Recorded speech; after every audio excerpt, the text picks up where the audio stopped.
Welcome everybody to the DHC Sports Show. My name is Ed, also known as the Dad Hat. With me, I got my two good friends, people that don't miss the show because we got two other ones that just decided they didn't want to show up tonight. They got other things to do. Whatever, bro.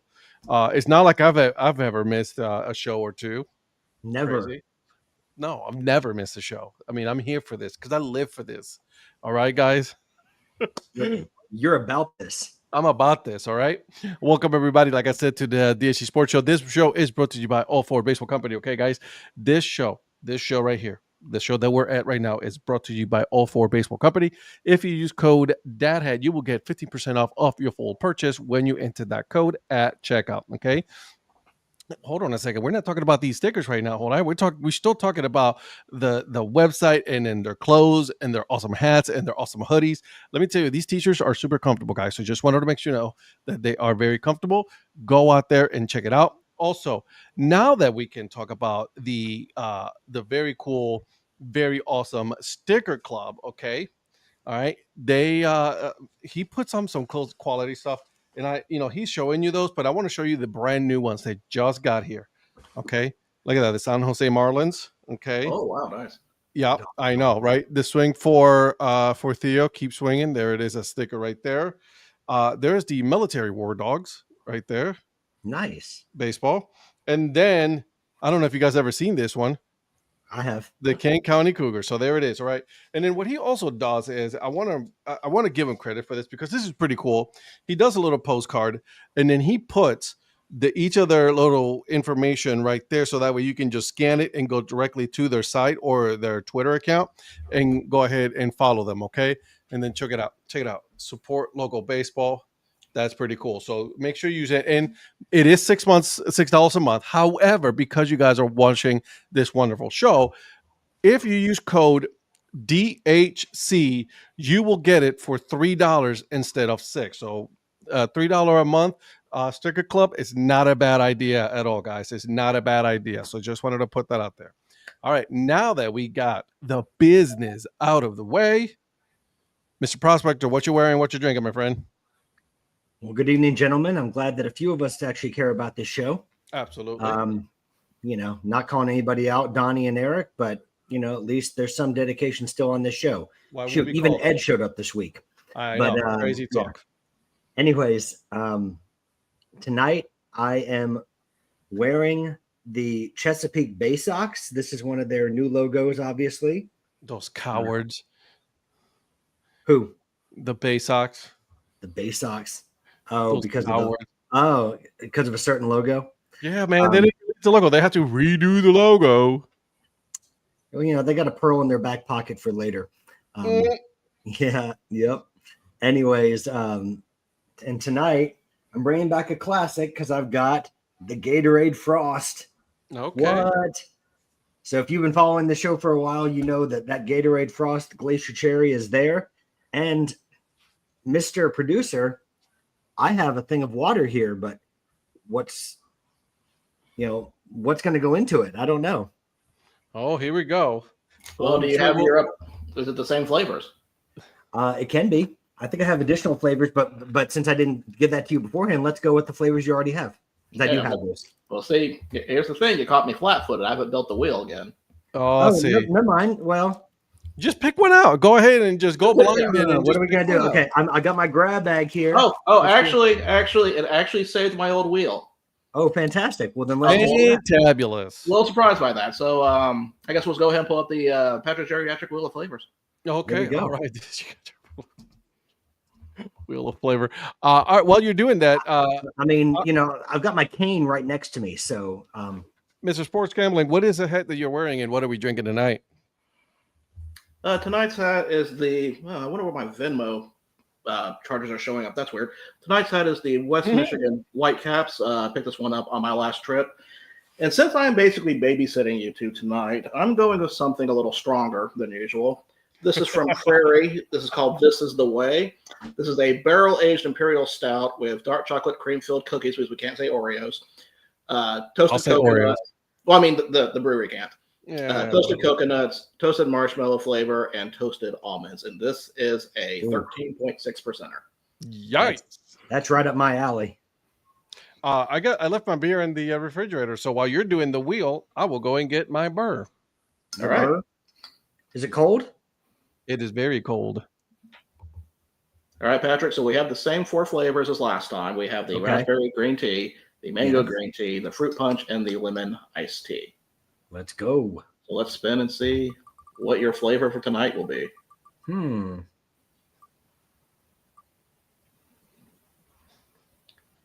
Fruit punch. All right. Let's go. So good, so good. And the applause, because the audience. Yeah, fruit punch. Just to prove to everybody. Look, there's the fruit punch. Yeah, we're not going to make you guys think that we're making this up. No. Yeah, I mean, this is authenticity here. We are stand-up journalists here. So okay. Yeah, this is a first-rate show. By the way, lemon iced tea. Okay, all right, I'll give you that. Yeah, it's not nice. It would have been that flavor, but whatever. Listen. It's great when you're playing bingo. Okay, it most certainly is. All right, let me give you guys my hat. Look at this hat. Oh yes, sir. Love that one. All right, what is the name of this team, guys? The Rocky Mountain Virgils.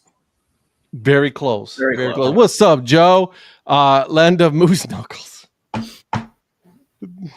Okay, Joe. I like that one. It might also be the Rocky Mountain Vibes, too. The Vibes, yeah. Very close. You were close. You're right. But hey, Joe, I am drinking tonight Crushed from left field, a passion fruit IPA, boys and girls. So, wait a second. I don't have anything to tap it with, so... Okay, but wait a second. Here we go. I cannot believe you're drinking an IPA and Donnie's not here to see this. I know. Yeah, I feel betrayed. Well, about to find out if it's any good. I can guarantee you it's not if it has the term IPA in it. It's okay. It's okay. I'm gonna, I can taste the passion fruit. I can also taste the IPA. So, luckily, I got my jug. My jug of water. So we got water tonight. So, let's take a look here. Rocky Mountain Vice. That's right. And then the Vice ballpark sell Korean corn dogs. By the way, speaking of Korean, I'm a dad. Obviously, I have been put through a ringer when it comes to this one movie that I don't know if you guys seen it. It's on Netflix. #1 movie on Netflix. Yep. K-pop Demon Hunter. Okay. Listen, I'm going to say it. It's actually really good. It is actually really good. And their soundtrack, it's a great soundtrack for working out. I'm telling you right now, it is extremely good. Have you seen it, Virgil? What was that? Have you seen it? I have not seen it, but I know about the reviews with it. So this is going to be Ed's rabbit hole down to K-pop. It's going to be a whole. It's going to happen. It's going to happen because I'm already here's the thing. I went down the rabbit hole on Instagram looking out for more information, and yeah, I got a lot more information than I thought I would. I think we're going to do every week. We're going to do some kind of movie review or some show review that we've watched. We're going to start with this one tonight. K-pop Demon Hunter, guys. Make sure you watch it. It's really good. All right. It delivers on the story. It delivers on the cinematics. This thing is super good, and then the soundtrack is absolutely wonderful. So yeah, just wanted to put that out there. Okay. It is extremely funny. So just wanted to put that out again. K-pop Demon's Revenge, is that what it's called? Yeah. Okay, sure, let's go. Demon Hunters. K-pop Demon Hunters. Yep. Okay, well, K-pop Demon Hunters. I'm not kidding. It is very good. Does the K-pop group win? I don't know. No spoilers. Hashtag no spoilers. Okay. You got to watch it. Do they win? Do they lose? Do they draw? We don't know. What happens if you don't have Netflix, though? I'm sure you can find a way. There's always a way. Okay, Virgil, I'll be in touch. I don't say through me. You got. I'll charge you for it, but that's about it. I'm thinking Virgil might watch this one soon. It seems like a Virgil movie to watch. I don't know why. I can just see him sitting there with a bowl of popcorn and watching K-pop Demon Hunter. I can see that. I can see that. Joe, I was just going to ask if anybody has watched it. I haven't. We had people over this weekend. I did not have any time to watch it. It is on my list. I really do want to watch it because I heard it was really good. It's very nostalgic. Which one? Happy Gilmore 2? Happy Gilmore 2. Yeah. I think that'd be the reason I get Netflix before K-pop Demon Hunters, but that's just me. Yes, they do, Phil. Yeah. Yes, they do. Phil, now I will say they're not sized fitteds, they're stretch fits. Stretch fits, correct. So, well, no, I take that back. No, they are sized with the sock puppets. I'm sorry. They are 7.5 and 7 3/8, I think. I have to check the one I have. I thought that was stretch.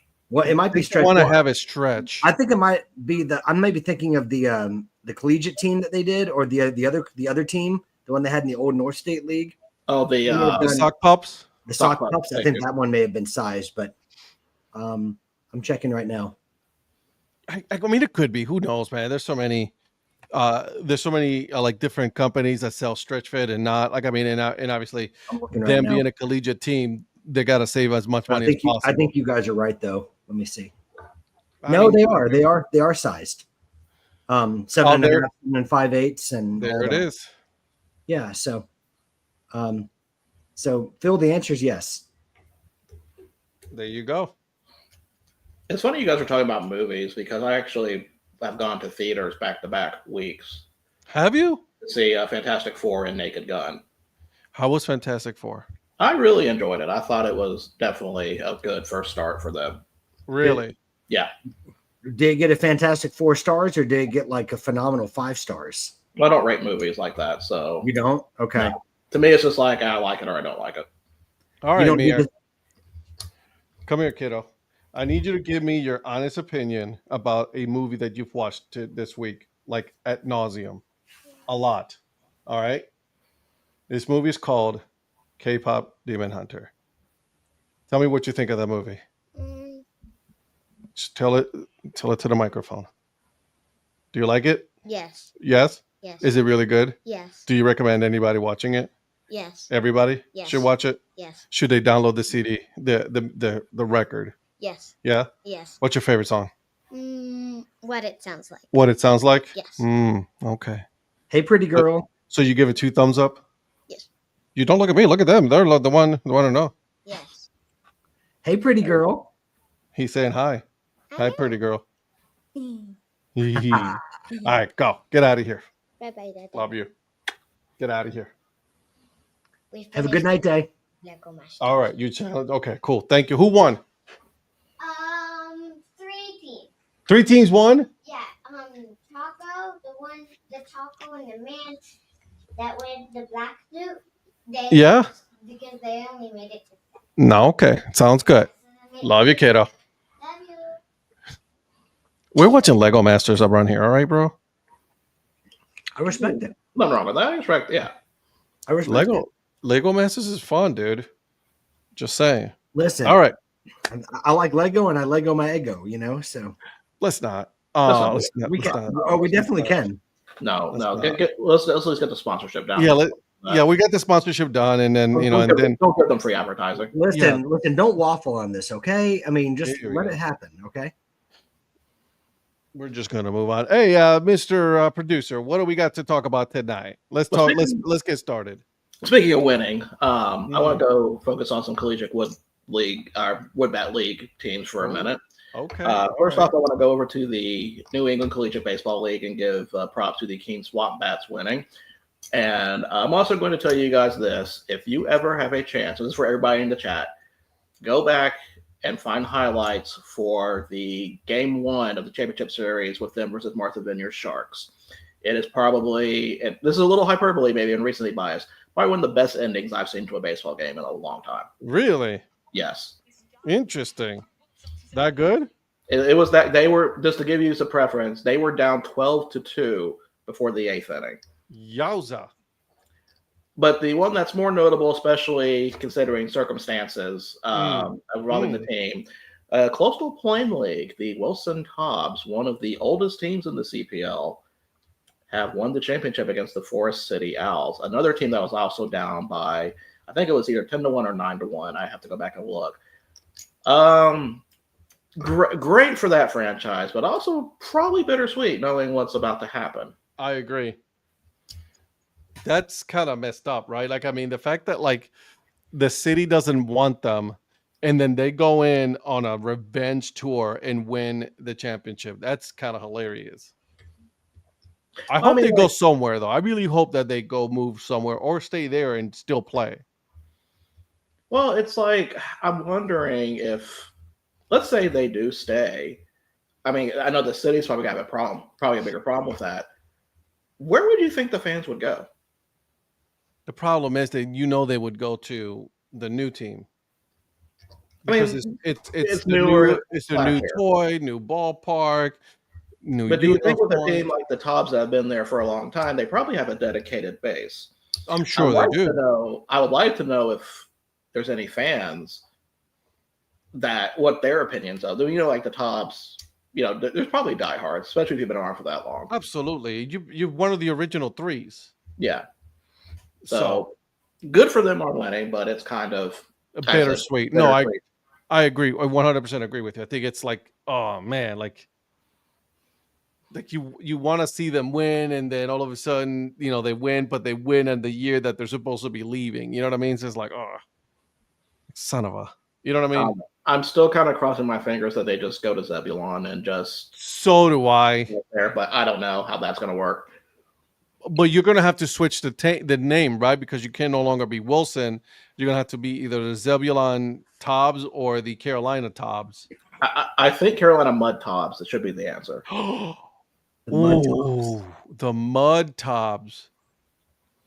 See, this Let is me what ask you this: should I buy some merch from them before they go? With the Tops or the Mudcats? The Tubs, yeah, none of the Mudcats. I thought yes, I would say so. Because man, I feel so bad. You know what I mean? I get it. What do you think, Patrick? Hey, he had a good question, so you might want to, ask that again. Virgil. With the history of the Tops being in Wilson, as long as they have, can you make a case or see where people would probably still venture the Tops games instead of going to Warbirds games? Although Warbirds is kind of the brand new shiny toy of Wilson. If the Tops end up staying, which we know is probably unlikely. I think the people that are already going to Tobbs games, I can certainly see that happening, because in small towns in the South, as you well know, they're pretty loyal to what they like. But then there's also, I think it's going to be concentrated to the people that are already going. I don't know that they're going to get a brand new swarm of new fans if they stay. I think those people will probably go check out the shiny new stadium that Wilson's putting up for the Warbirds, and see what the new game in town is. I think it's kind of a moot point because I don't think the Tobbs are going to ultimately stay because of unless there's just a huge local fundraising effort. I hope I'm wrong, but I think they lost out on that grant that you were referring to. What was it, last week or the week before? Last Tuesday. And that was part of the lifeblood of what they used to really operate every summer. And to not have that was a very, very big blow. And without support of the local government, not saying I don't know the whole story, but from the outside looking in, it doesn't look like the local government is really supportive of it. But I do think they can retain fans. I don't know that they gain a whole bunch of new fans, because it's human nature to go after the new shiny thing in town and see what it's all about. And then casual fans may go to that. But I think people who are hardcore baseball people will probably already go to Tobbs games. And I think that they would continue to do that if they're still there. Some of them just out of principle, because especially after winning the championship, after winning the Pettit Cup, I think there would be a real high among their loyal fans that they already get. So what about you, Virgil? What are your thoughts on that? I'm kind of I really, like I was telling Ed, I kind of want to know what, like, the Wilson fans reaction to the Warbirds was. Because like we have opinions like from all of us, but like somebody who's living in Wilson, right? Like, dude, how do they feel about this? Oh yeah, right. Because I mean, that's kind of telling for that. Because I mean, I don't know if any of us have. I don't know, like maybe Donnie has probably been to Wilson. I'm not sure if he has or not. I don't know what the condition of that ballpark is. I don't know exactly what it's like. It's not going to compete with a newer, brand new spanking new ballpark. But sometimes an experience is more important than the park. It's sad. I think they had quite a few people show up to the unveiling of the new name. That doesn't necessarily mean you're going to have a lot of people show up. I was just going to say, it doesn't mean anything. That may have been curiosity. Yeah. Just to see what all the fuss is about. But we'll see. I mean, of course, they interviewed people, and some people were already talking about what they wanted to see. Yeah, I mean, I think there's going to be some curiosity with it, but I think it's going to be also too. It's going to be up to the Warbirds to see what kind of connection can they make with the fans, because I mean, you only get one chance to really make a first impression as far as your game day experience. So, and okay, I'm going to say this because you probably think I just don't believe in this new team going in the Warbirds, right? The reason for that is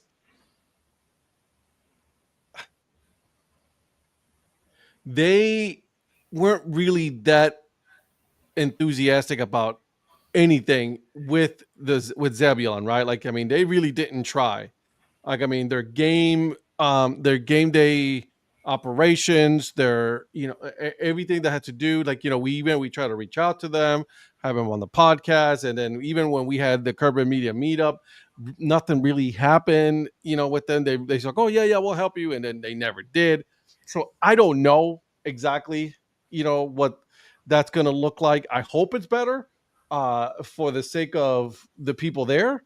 But I'm not too enthusiastic about it. I'll be honest with you. So I also think the brand unveiling was very not even the logo itself. I'm just talking about the unveiling of it. It was extremely underwhelming in terms of how you'd expect a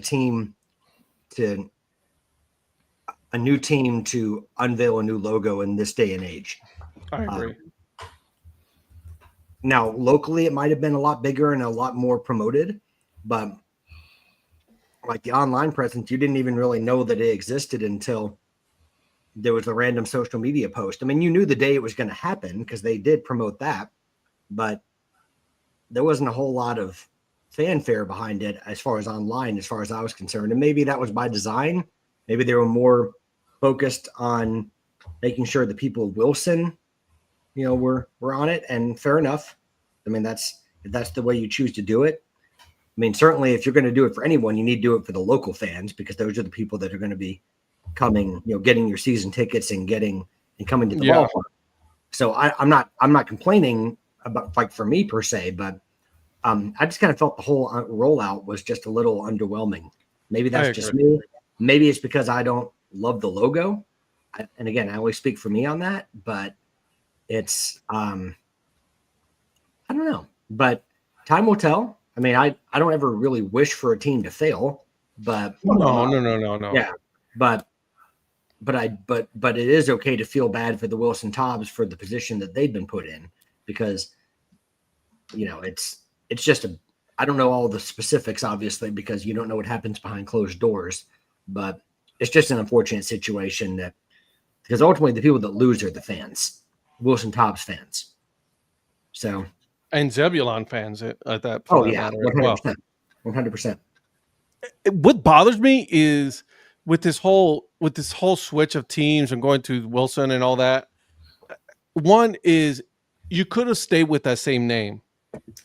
You know what I mean? Yeah. You could have stayed with the Mudcats, because that's an iconic name. Like, whenever you think of like minor league baseball, it's Mudcats, Durham Bulls, right? Like, I mean, these iconic names, the Buffalo Bison, right? And then for you to just be like, not only just toss it aside, like and then you bring out this very uninspiring name with very uninspiring uniforms.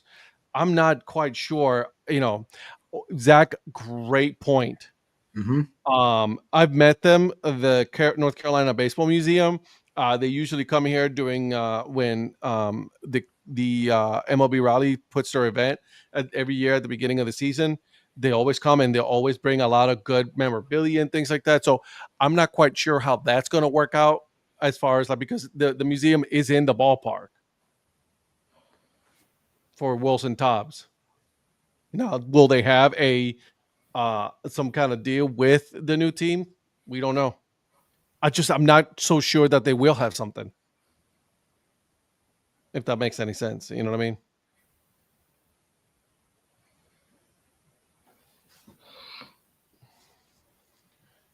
Cold water tower.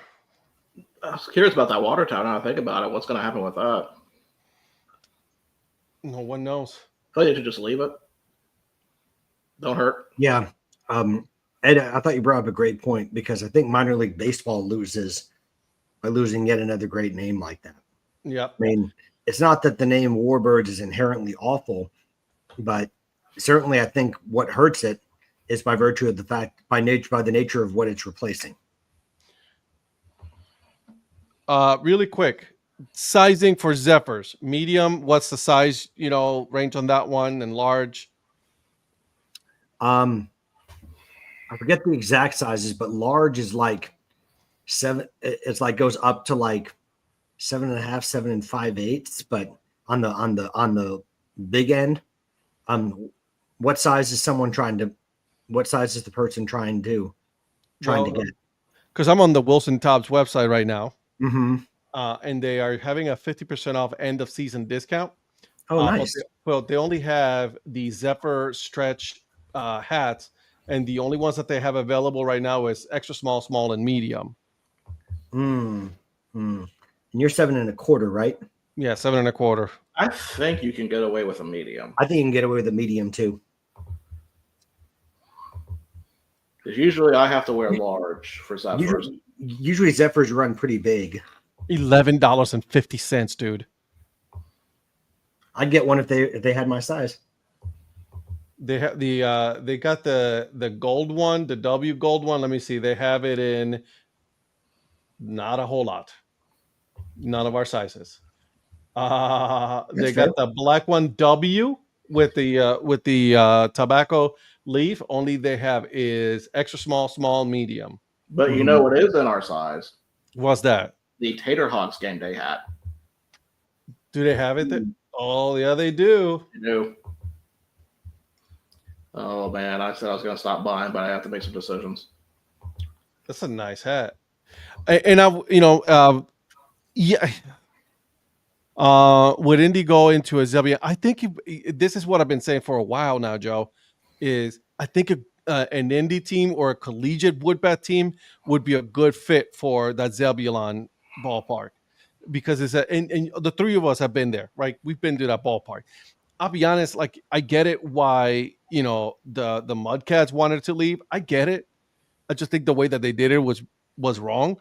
But a collegiate wood bat team would be a perfect team for that ballpark. I think it's got to be CPL. It has to be, right? I mean, there's 2 Carolina teams in the is it Atlantic League professional baseball, the High Point and Gastonia, and both those ballparks blow that one out of the water. Like it's not even close. Yeah. So I don't know. That's kind of that's a little. I mean, proximity wise, it may make sense. That's a little tough sell for me. That being their CPL, they just kind of fit. CPF would fit, yes. I agree. Ooh, too bad they don't have a large in the hoodie. Just saying. Hoodies are great, guys. Hoodies are great. They have the Tater Hawks replica jerseys. They've got, oh man. I know. I'm sorry, guys. I'm sorry, but make sure you guys go to the Wilson Tops. Let's support these guys. So that way they can. Oh, they do have a beer and baseball T-shirt though, and it's out of stock. Donnie, why would you do this? I know. Donnie's such a jerk about this. It is his fault that he did this to us. So there it is. Just make sure that you guys go out there. I do have 2 hats in the cart right now. Of course you do. For $11.50 for $23. That's not bad for 2 hats. Mm-mm. All right. Anyways, so again, my guess, and this is strictly just us speculating right now. My guess would be is I think the Coastal Plain Leagues is looking at the relocation of Wilson Tobbs to Zebulon or putting a new team there in Zebulon. Somehow finding a way to keep that ballpark going. If they are able to get a deal with the city, right? Because I think the city owns that ballpark. And the problem with that ballpark as well is that there's not a whole lot going on in that area right there. It's just a park and that's it. I'm trying to remember which community it is. I think it might be Wilson. Wilson just got a new city manager because their previous city manager retired. Oh, really? Yeah. So, sorry, real quick, Joe, to answer your question, they're in the Frontier League, and they are kind of an outlier in that league. Which one? Kinston. Gotcha. The Down East Bird Dogs, which I do like that one. you like that logo? I like the name more than the logo. Kinston moved. Yeah. I'm reading right now, right here, really quick. There will not be any new baseball team coming to Zebulon. The current team, the Carolina Mudcats, is moving to Wilson after 2025. Let's take a look here. So yeah, as of right now, nothing that comes up. 4 days ago, become Wilson. Okay, MLB. And then on February, there was an article that came out that Zebulon seeks a new vision for Five County Stadium after team moves to Wilson. So I don't know. The town of Zebulon is hunting for a new operator for Five County Stadium. So we could have something. I know we talked about it being CPL, about a CPL equivalent. Old North? Old North was the other thought. Because that'd be a lot of smaller areas to work with that they could possibly go to. I could see that. Because I know, I think Goldsboro used to have a team. They probably could be an area that could work with. Mm-hmm. There's options there, I would think. Well, Joe, there is no longer a Down East or Kinston. So, new vision, just code for apartments or soccer field.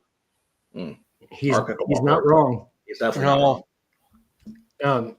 Zach, it's called mixed use. Mixed use. Yeah, I was just gonna say, if you ever hear the word mixed use, there's gonna be business, offices, some retail, and apartments. Yep. It's funny you say that because everything I do is also mixed use. Uh-oh. Going over something else real quick. Northwoods League standings. They're currently in playoffs. There's only one person whose team is in the playoffs right now. We started with 3 with Kalamazoo, Wausau, and Traverse City, and Traverse City is the only one. Really? Yeah, because Green Bay Rockers just want to ruin everything. I hate that name so bad. I do too. This should have been the Booyah still. I do admit I do like the play with the rollers that they did, and I guess you can't do that without the Rockers, but yeah, Booyah was still a better name. Booyah was such a much better name. But you good on your snack there, Prospector? I'm good, thank you. Okay, appreciate that. Okay, just but sure. Currently the Rockers are 2-up against the Traverse City Pittsburghers, 2-0. And then the other division, the one that we did not pick any team from, Mankato Moondogs up against the St. Cloud Rocks. And the Moondogs are up 3-0 in the bottom of the third. Where are the Moondogs from? Mankato. What is this, a best of 3, best of 5 series? This should be best of 3. Okay. I like that format for collegiate woodbat, best of 3. And it's all played in the one ballpark. They don't travel back and forth. It's just that one ballpark that they play the playoffs. No, they travel. During the playoffs? Yeah, because Wausau had the second game home that they lost. I got you. Okay. Yeah. Thank you for by the way, correcting let that me for me. let me be a sport since he was my division rival. Congratulations, Virgil, on Wausau winning the division by half a game. Man, that was a little nervy, honestly. I was following that. Like, I was sitting there refreshing, just trying to see what's going to happen and watching some of the games. And I was like, shout out to my Madison Mallards for making it go to the last game. It's fun when it's like that. And then, like I said, Green Bay had to ruin everything. Quick correction, I was wrong. The Green Bay Rockers and Traverse City Pit Spitters, the Great Lakes Divisional Championship, that is only one game. Really? Yeah, the Mankato Moondogs and St. Cloud Rocks are in a best-of-3 series, and they're trying to finish that out. Why so different? Well, I was going to say, why is one a best of one and one's best of three? Yeah. I don't know. We have to talk to somebody from the Northwoods League about that. We should have somebody come up from the Northwest League come to our show and talk about the Northwest League. I mean, I don't have AI with me, so Virgil, why is that? We can't afford Allen Iverson to be on the show. No, that's expensive. That's expensive. Well, he has the answer, so of course we can't. Playoffs? Playoffs? I just want to win a game. Sheesh. All right, guys. Speaking of winning games, so I'm going to let you choose where we should go next. Well, nice. What you got there, Prospect? Look at you. Oh, wait a minute. I believe this is called a yard ball. That's right. Where do you know where they're made?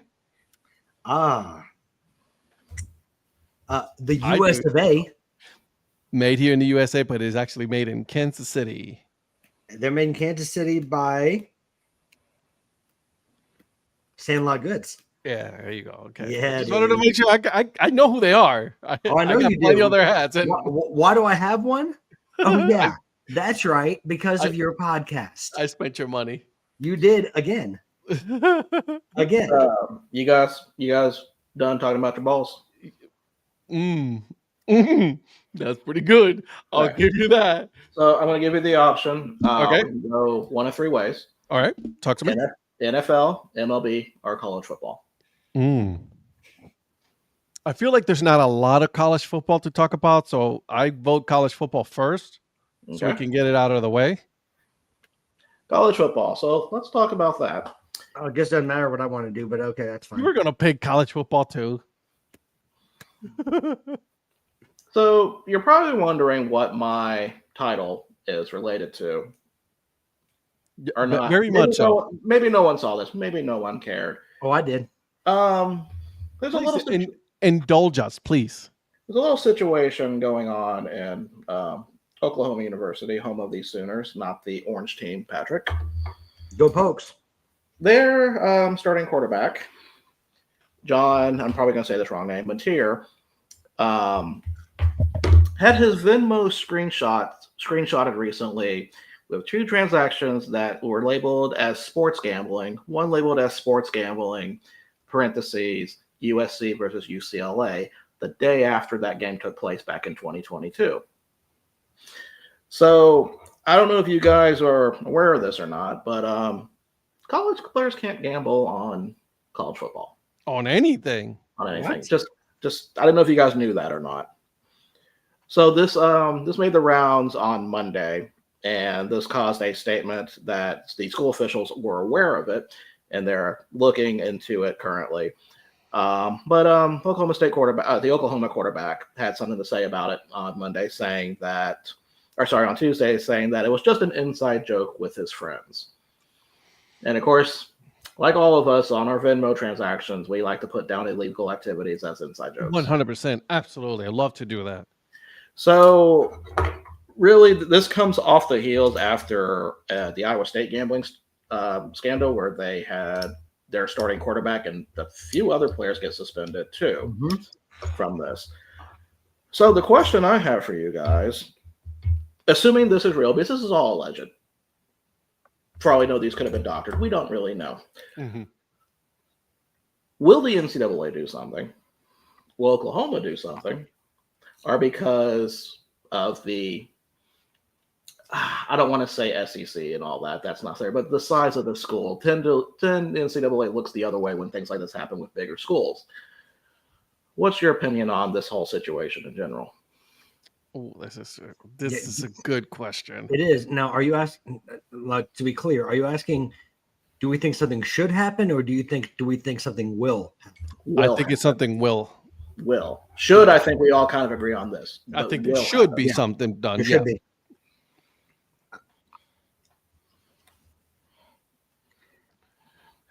If something happens, I don't think it will be stringent enough.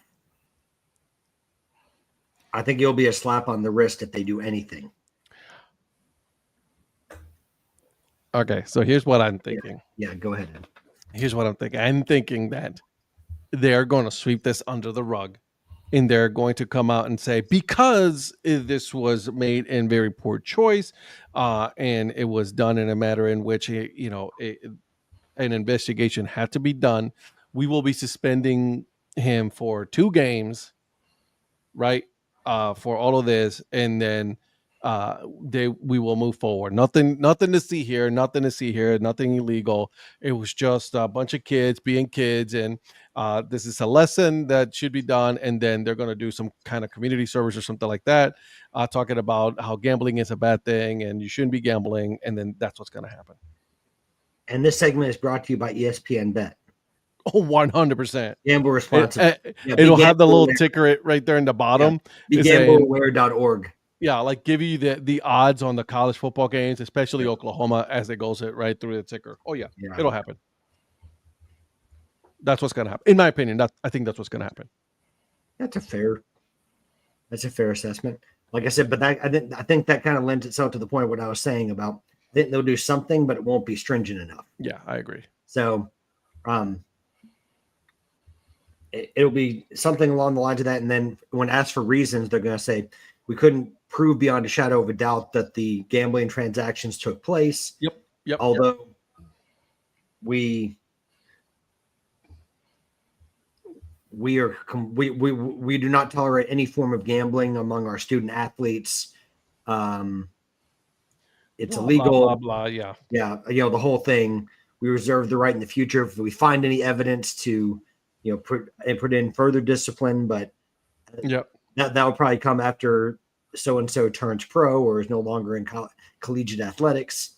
So let's move on and, boomer sooner. Yeah. That's what's going to happen. It's too big of a school for them to be like, to make an example of. You know what I mean? Especially because the NCAA and SEC and all these schools, they are all part of gambling at this point. Everybody's doing it. So you know what I mean? Granted, yes, I know the student cannot do it. The student athlete is not allowed to do it. But it's like, I'm doing this, but don't do what I'm doing. You know what I mean? It's just. Yeah. Now, Virgil, one question I do have. The screenshot in question, does this mean it would have taken place before he was a student athlete at Oklahoma? Yes, this took place when he was at Washington State. Oh, okay. So the Cougars. Yes. My question is, who turned on this kid? Yeah, he was a freshman. That's really, well, see, here's the thing. Considering it's Oklahoma, this could have easily just been a Texas fan with too much time on his hands. I believe it. I can see that. That's how that is. Like, this is kind of like the biggest. This is like this was Big 12. This would be like such a Big 12 story. Yeah. Well, I mean, but it's hard to say that am I wrong in what I'm thinking here? But it would be hard to say Oklahoma did something wrong. No, this is not. This is kind of. It's the fact that the kid. It's the kid. Yeah, you don't kid, right? You can't really do anything on this. Yeah, the student athlete's the one responsible. Yeah. But I guess the question is, will they be because the thing with the Iowa story that made that a little different was the authorities were involved in that. This is not the case with this one. Yeah. I was just going to say yet. Yeah. But the question is, does Oklahoma can just say, well, he didn't do that. Well, he was with us. Mm-hmm. I think that falls more under NCAA, honestly. I don't know if Washington State would have a role in this. They can't really do anything at that point. How long ago was this? This was 2022. Yeah, dude. Like, I mean, we're pushing 2026 now, right? Like, I mean, this has to be someone hates this kid. That's what's going on. Like, or they hate the school that he plays for, and they want to create as much of diversion or as much of a issue for that school that whoever did it is like, yep, see.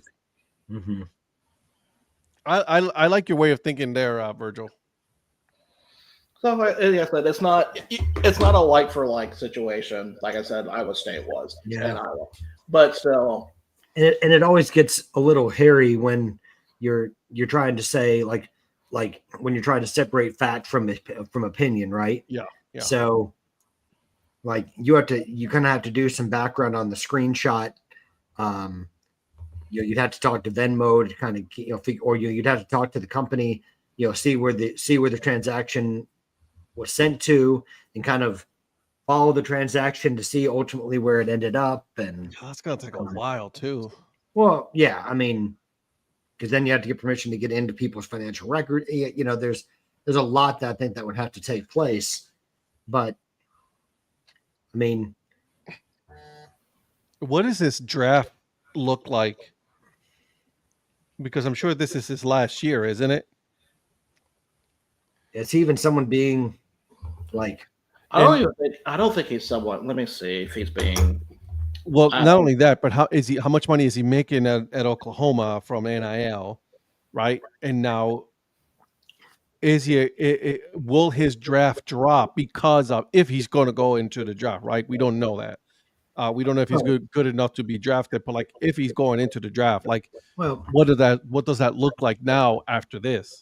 Well, I mean, whether or not it's real or not, it doesn't matter at this point. Like, I mean, that came out, and it can go one of two ways. But if we learned anything from the most recent draft, we've learned that even if you've got skills on the field, if people perceive your character to be a certain way, you can drop drastically. Maybe like a 5th round or something, right?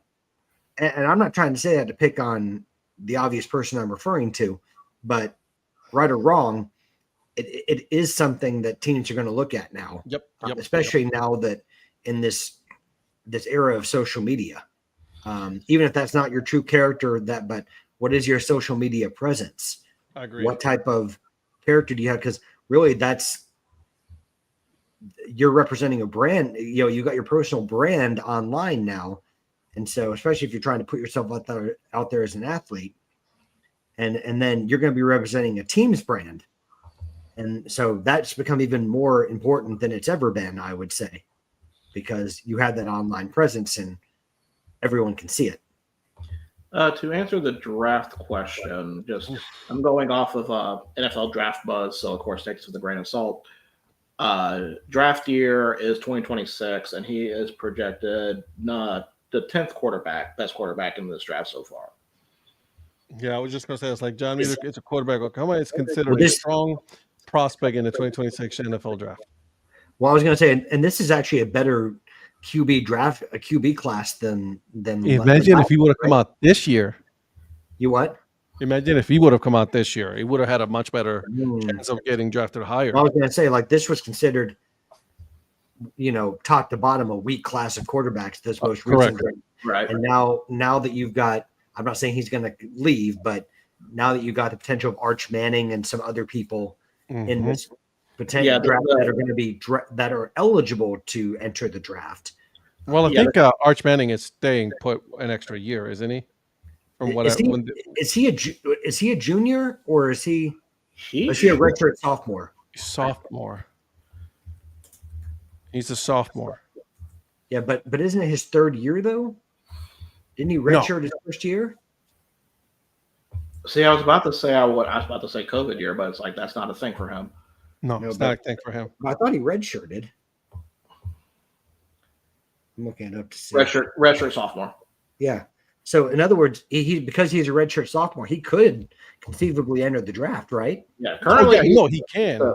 He's the number 1 projected prospect rank if he does come out this year. I'm not saying he will. I'm just saying. Yeah, no. I'm with you.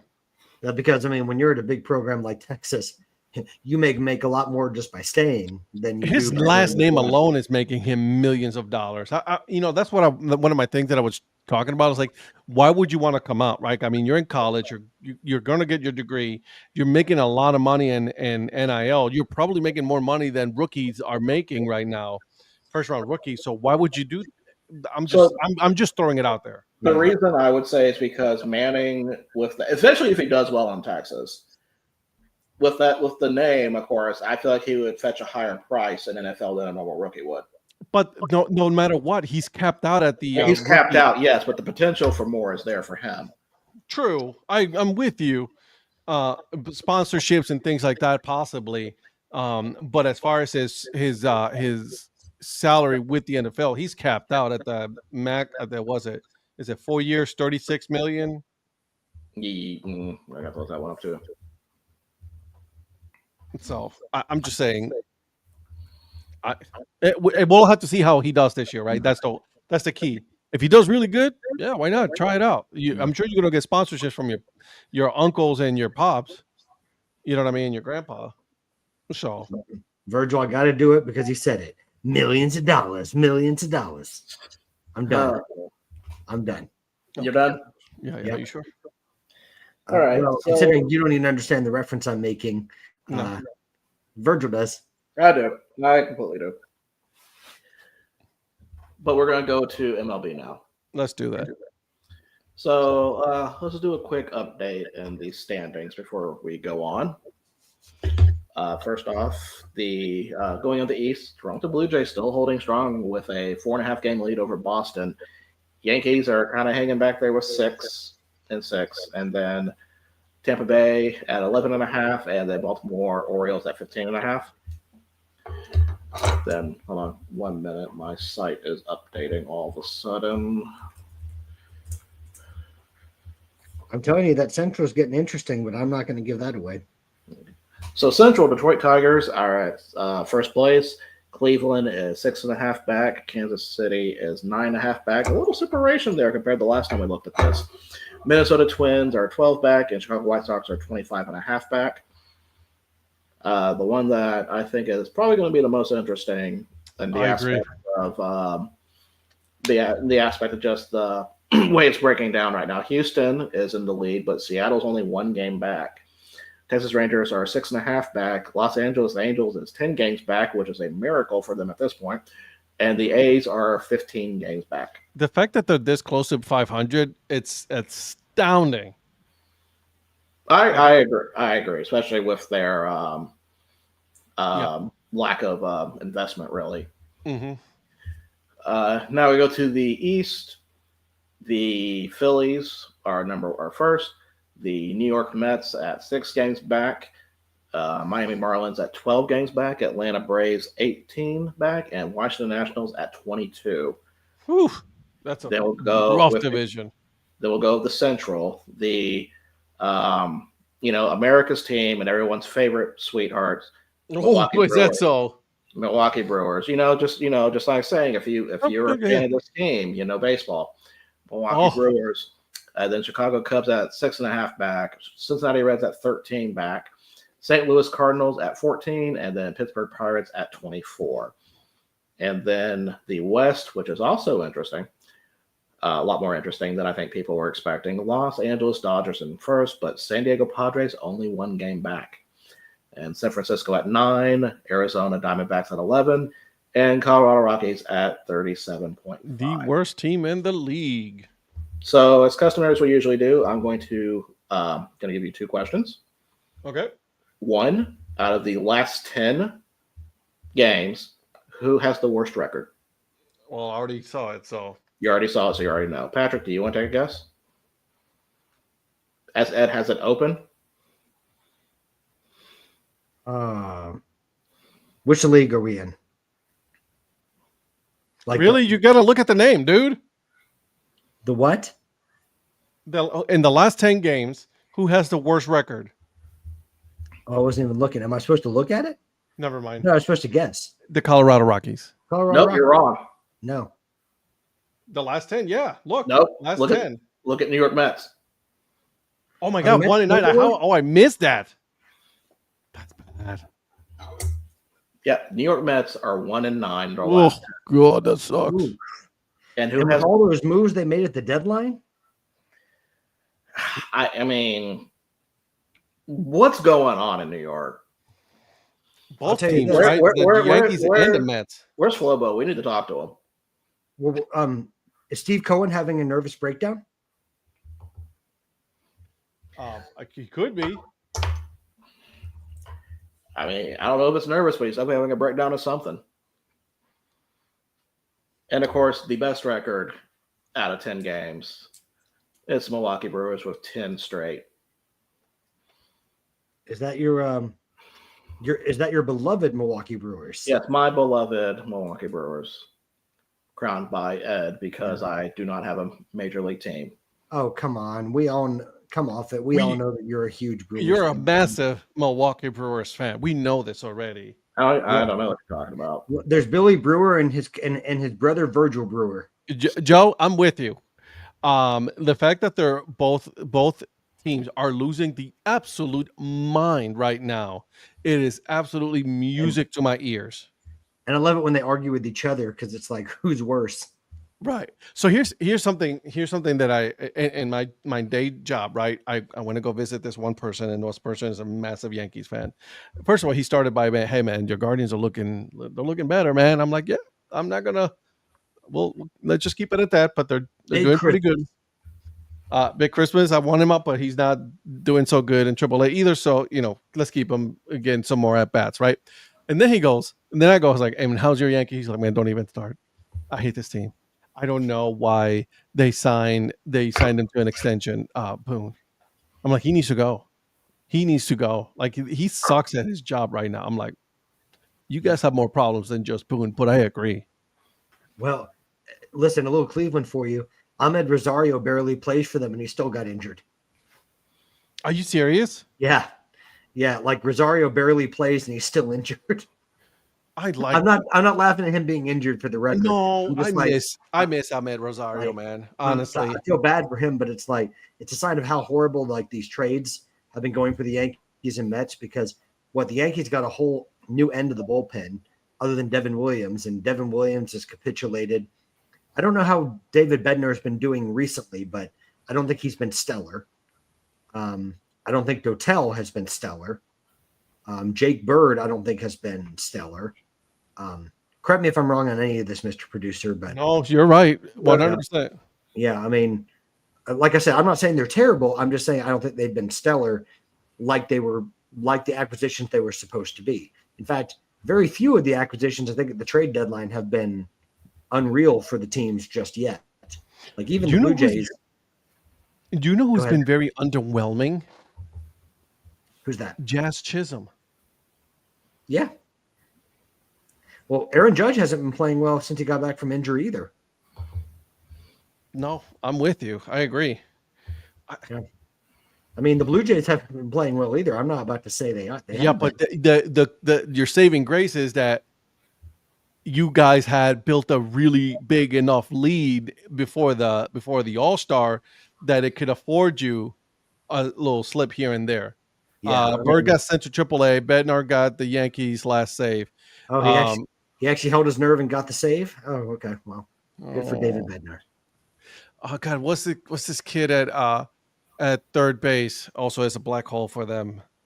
What are you talking about, McMahon? For the Yankees, Ryan McMahon. Yeah. Well, my man just got there. Yeah. So unless you meant Oswald Peraza, that's what it was. Man, Oswald, my guy. I loved seeing him hit because I knew he was batting like 170. Yeah. So again, 152.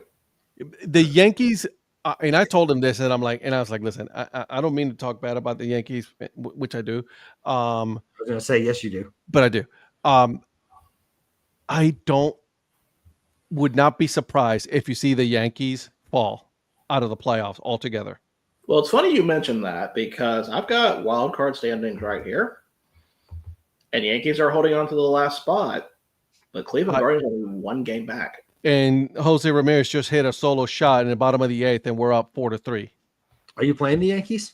No, we're playing Miami Marlins. Ooh. A team that until they played, ironically, the Braves were playing really good baseball. Dude, the Miami Marlins are they're playing really good ball. Yeah, until they lost 4 or 5 to the Braves. True story, but I mean, it's going to happen, right? Yeah, well, it's just funny how the Braves, like bogey team, used to be the Marlins until a few years ago, and then it seemed to switch. It's like whenever the Marlins are playing well, they'll play the Braves, and then they don't seem to play as well. Just to go over the wild card standings in the American League, Seattle, Boston, and New York are the 3 wild card teams, with Cleveland a game away and Texas Rangers at 2.5, Kansas City at 4, Tampa Bay Rays at 5.5, Los Angeles Angels at 6, Twins at 6.5, Baltimore at 9.5, Athletics at 11, and Chicago White Sox at 20. Jesus. Okay, let me do the NL, then I'll ask my questions. On the NL side, we have Chicago, San Diego, and New York Mets. Chicago and San Diego Padres are 4.5 and 3.5 up. Mm-hmm. I think that may be relatively safe. Chicago was kind of struggling a little bit, but looks like they kind of bounced back. For reference, Seattle and Boston. Seattle's 3 up, and Boston's 1.5 up. So underneath the National League, we've got Cincinnati Reds at 2 games back. We've got the Cardinals at 3, Giants at 4.5, Marlins at 6, Diamondbacks at 6.5, Braves at 12. A sizable gap between the Diamondbacks and Braves. I know, right? Braves at 12, Pirates at 13, Nationals at 16, Rockies at 33. So one of the things I kind of noticed is how packed the AL wildcard race is. Yep, because you've got you only have 2 teams in double digit. You got 2 teams in double digits. I would say the cutoff would probably be Twins and Orioles, maybe, because Twins are 6.5 back. And while that's still a long shot, it's not impossible. But you have at least you've got people that are at least like a game and a half back, or even maybe half a game back. Yeah. Compared to the NL, where there's a clear divide between the Diamondbacks and the Braves, with 5.5 games between the 2. And I'll speak for the AL at least, and this could apply a little bit to the NL, but I think in the AL especially, just because you're a division leader right now, I don't think you're safe. You're safe at all. 100% agree with you. Because you're a division leader that has a little bit of a cushion right now, all it takes is a losing streak, and you're right in the thick of whether or not you make the playoffs. I mean, you're in your division, you're only 4.5 up on Boston. And if you lose that lead, then you're hanging on by a thread with the wild card, because you got the other teams right there. So even though you'd rather be in the position of like a Blue Jays, the Tigers, or the who is it? The Astros at this point.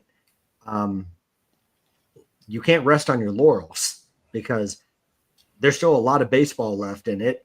A couple winning streaks versus losing streaks, and you can have a 5-game swing easily. You could be in a scenario where Houston is in first place in the last week of the season, and then they could be out of the playoffs by the end of it. Yep. Or even something as simple as the Red Sox and Yankees too. Yeah, or even something as simple as the Astros being a wild card instead of being, because remember what happened last year, right? Yep. At the very end, the last game of the season, right? They went from being a wild card to winning the division. Right. Yeah. Even though we all agree that game should have, they should have not gotten the win, but whatever. Sure. Well, and the other thing is, even if you're a division leader, you want to finish as one of the top 2 division leaders, right? Because just because you win your division doesn't mean you're safe. I mean, you're going to play wild card weekend just like the same way, the 2 wild card teams. I agree. 3. Sorry, the 3 wild card teams are playing. And so, if you're a division leader, you're not looking just to win the division. You're looking to be one of the top 2 division winners. So I know we've talked about the Yankees possibly being knocked out of the playoffs. Mm-hmm. Because they're 3-7 in their last 10, so they're kind of struggling. How do we feel about Boston? Boston scares me.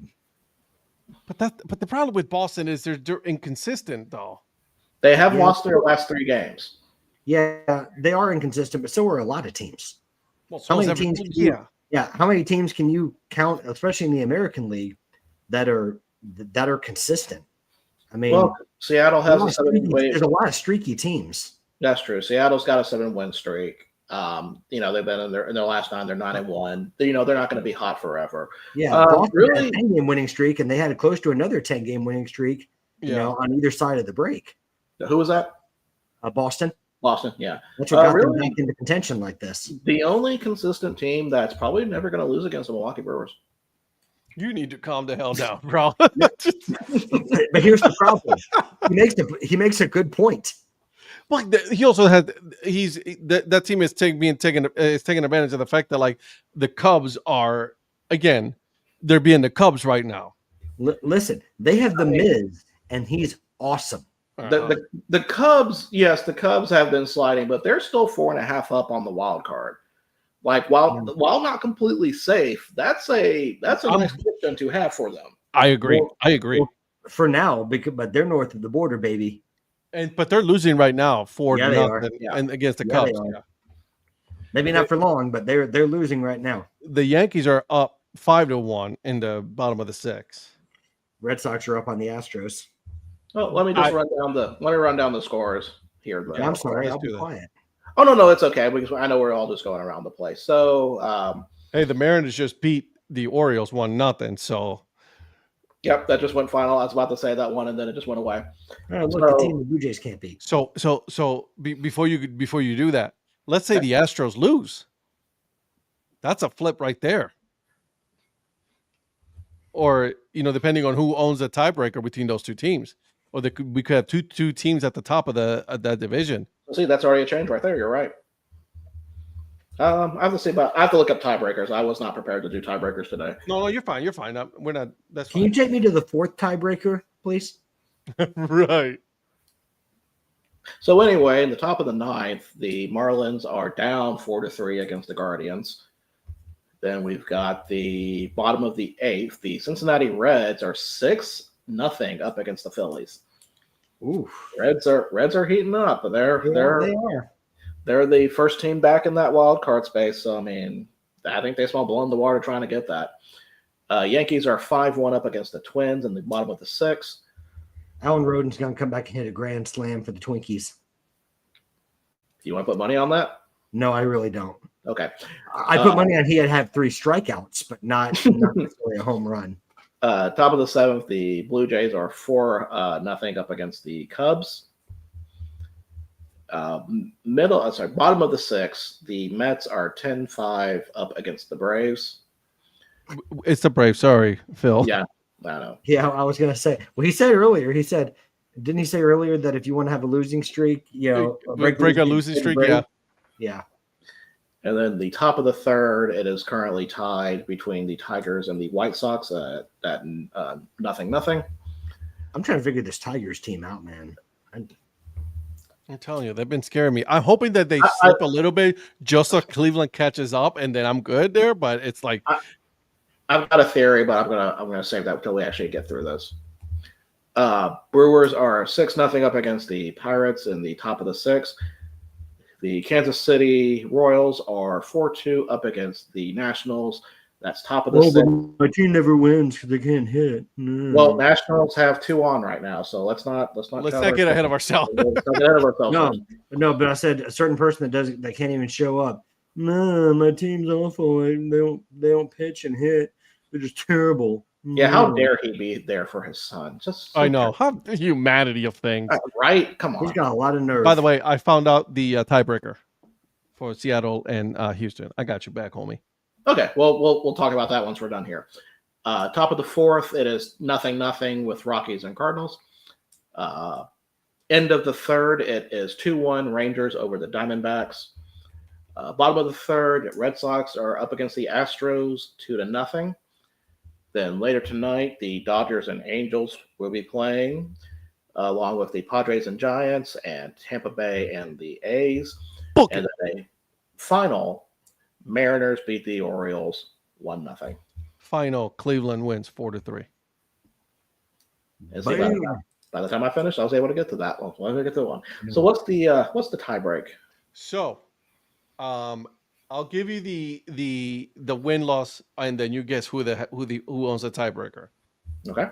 The win loss is 10-3. I'm going to say Cleveland has that tiebreaker.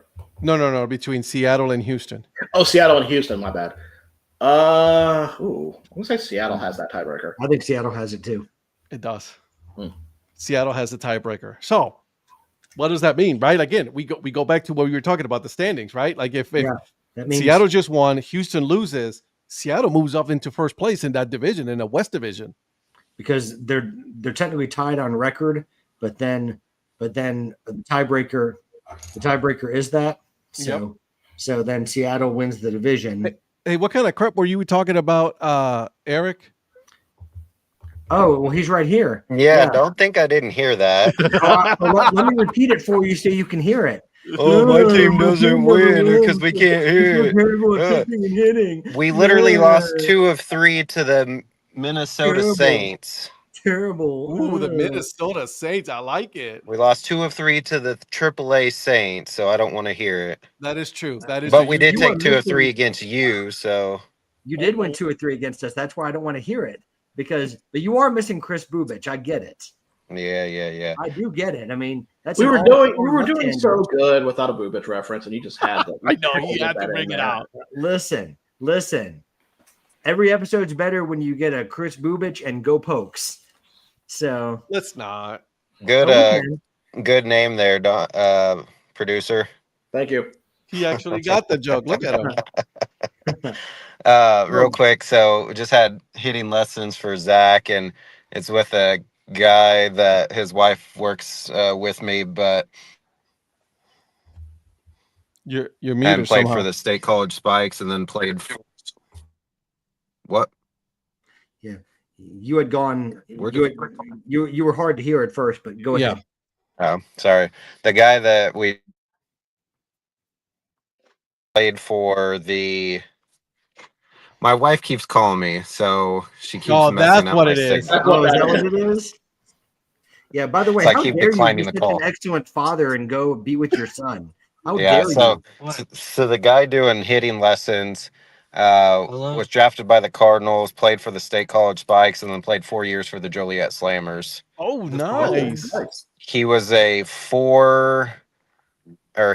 triple crown hitter in JUCO, and then was the newcomer of the year for OU when he went to the Big 12. So okay. So, anyways, I gotta get this kid new shoes because he starts school on Thursday. But I wanted to, since I heard this dude talking noise, I had to hop on real quick. I like it. I appreciate you, man. Thank you for stopping by. And I don't know if I'll make it back on. So tomorrow, Earn Fun Average has the guy over to my other side, over there. He's on. Yeah, that guy. Oh, I was afraid that was gonna be the lost episode we talked about. We're about to find out. Anyways, see you guys. Later, buddy. See you later. Peace. Listen, I back up what I say. Listen, again, we're talking about the going back to the standings. Seattle now just got the only half game back. Houston loses. Man, this is about to get some interesting weeks. And the Mariners and Josh Naylor's currently hurt. Oh, so like they're doing this even without like Naylor in there. So bro. Yeah. Oh, God, that's so good. Yeah. What was your question, by the way? You were going to ask a question and you never. Well, we talked about Boston. Okay. I think the question was what I had last time. The NL, I think, would you consider Chicago Cubs and Padres probably a lock at this point? Well, consider it like if you give me the two scenarios of the two wild card scenarios, they're as close to a lock as you're going to get. Yeah, because like I said, Cubs are 4.5 up. Padres, we got to give credit to the Padres because I know beginning of the year everyone was treating Dodgers as a lot of people, pundits, were saying Dodgers were going to be the super team this year. Yeah, Padres have really hung on. But I've also made the case I feel like for Padres, if they do not beat the Dodgers this year, I don't think it's ever going to happen. Well, they were one of the three examples of teams that like put on all their chips. I mean, now it doesn't mean they won't have good players later on, but I mean, they traded almost every notable prospect that they had in these trades. Now you get some controllable talent back from it, like Mason Miller and players like that, but you got to give them credit for going for it. I mean, who knows how that affects them long term. Maybe they'll draft really well and get more talent to supplement what they lost. But I mean, I think they deserve a lot of credit to answer your question, Virgil, because like or hate AJ Preller, he goes for it, man. He's what I call a player's GM, and he said like the moves that he pulls off are literally saying through his actions, "I believe in you." Yeah. And they have a much improved ball club as a result. I mean, the back of that bullpen is as scary as anything in baseball. Really? Oh, sorry, go. Sorry. No, well, I'm just saying, like Mason Miller, Robert Suarez, and those guys. I mean, that's a heck of a back of a bullpen. I know it's probably mostly just online Twitter filth and stuff like that. I don't understand the hate for the Padres that has seemed to be apparently. Never have understood that. I feel like they're a popular team to hate, and I don't get that. You know who I think it's honestly because of those Padres rapping guys. I mean, those dads. That's probably the reason. I don't mind them. Listen, do your thing, man. Okay. Speaking of things you don't, I want to see where you guys feel about this because I hope I know where you're going with this. Oh, I didn't put this in the notes because I kind of forgot about it. How do you guys feel about the kid that I knew you were going there as an umpire, not for one game, but I think for multiple games? 3. He bought tickets to the whole series. For the whole series. Yeah, and that's after he did it in spring training. Yeah, and this involves basically mimicking them calling strikes, doing all so and so. Yeah. How do you guys feel about that? If you were kind of like just being there at that game, it's one thing for one game, but for 3 games. I'll be completely honest with you. If I was that guy sitting right behind him where my view is blocked for the entire game while he's umpiring the entire game, I'd have a problem with it. I don't have any problem with a kid wanting to live out his dream. So let me make that clear. I don't have a problem with that, but him standing and blocking people's view for an entire 9-inning game, I do have a problem with. That's just me. Ed, what do you think? Since Patrick hates kids, what do you think? Oh yeah, I was just gonna say he hates kids, guys. I don't have a problem with it. Guys, baseball needs something good to happen, man. Like, listen, we need good news going on right now. Yeah, I was on Twitter the other day, and there was this news organization talking about like already the first female started with a bad call. I'm like, what? Why do you need to put it like that? Like, what is the point? Yeah, you know what I mean. And to have this kid dressed up in full gear, dude, I'm all for it. Well, if you're the adult that's having an issue with it, move, stand up, go somewhere else. You're not watching the game anyway, so he's not watching the game. He's just there to be there. Like for me, it's just if I was sitting in another part of the ballpark, I could care less if he does it. But if it's like as someone who would watch the game, if it's messing with my viewpoint, with my view of the game, I would have a problem with it. And that's just me being real about it. I mean, no, I get it. I mean, if I was there, I would be mad. I would be agitated. It's not that I want to make sure he can't do it anywhere. It's just where he was standing and having all the interviews and everything else. It's just, I would, if I'm the fan, the game a little bit for me. Why would take it away from the game? Why? Well, because instead of the focus being on the game, he's being interviewed every, camera shots are going to him the whole time. To me, it's kind of like the whole Taylor Swift thing. Not that it's his fault that he's being interviewed, but it becomes like more of the focus than the game. For me. I'm okay with that. I'm totally okay with that. I mean, So agree to disagree. I'm 100% okay with this because let's be honest. Like, listen, we love the game of baseball. We all love it. There's no denying. But sometimes the games get boring. And for him, I mean, this was like gold plate, just handed to the team right there. Be like, hey, let's interview. We got something to talk about here for a second. Because a lot of times when the play-by-play announcers are talking, they're talking about some other things while they're pitching, right? When there's something going on. So the fact that they have this, oh, absolutely. I absolutely don't have an issue with this. Well, and I want to make something clear. You hate kids. We get it. Well, no, but like the online abuse that people are hurling at the kid, I do not condone. Like, some people who are going after him and like writing things about, him online, and he's a young kid that's probably on social media and he could read that stuff. I am not for that. So let me make that abundantly clear. I don't mean that I'm condoning that. Well, obviously. But I mean, I'm not condoning that with the kid. Yeah, no, I get it. Because when he was interviewed, he was very polite. He was very likable. So like, I hope that he does become a major league umpire. I really do. Yeah, but I think it was just more than a text message. I think I'm just like thinking of it from if I was at the game and he was in my vantage point. That's probably where I'd have a problem. I think that's more on the team than the kid itself. Because if I'm that guy, it's just. But if I'm that guy, I'll be like, I'll ask his parents, hey, can you guys have him move somewhere else so he can still do it. I just want to be able to enjoy my game, whatever. Yeah. The interview part, it's not going to take long anyway. So there's nothing you can do about that part. That's like, it is what it is. But I would have asked, that's what I would have done.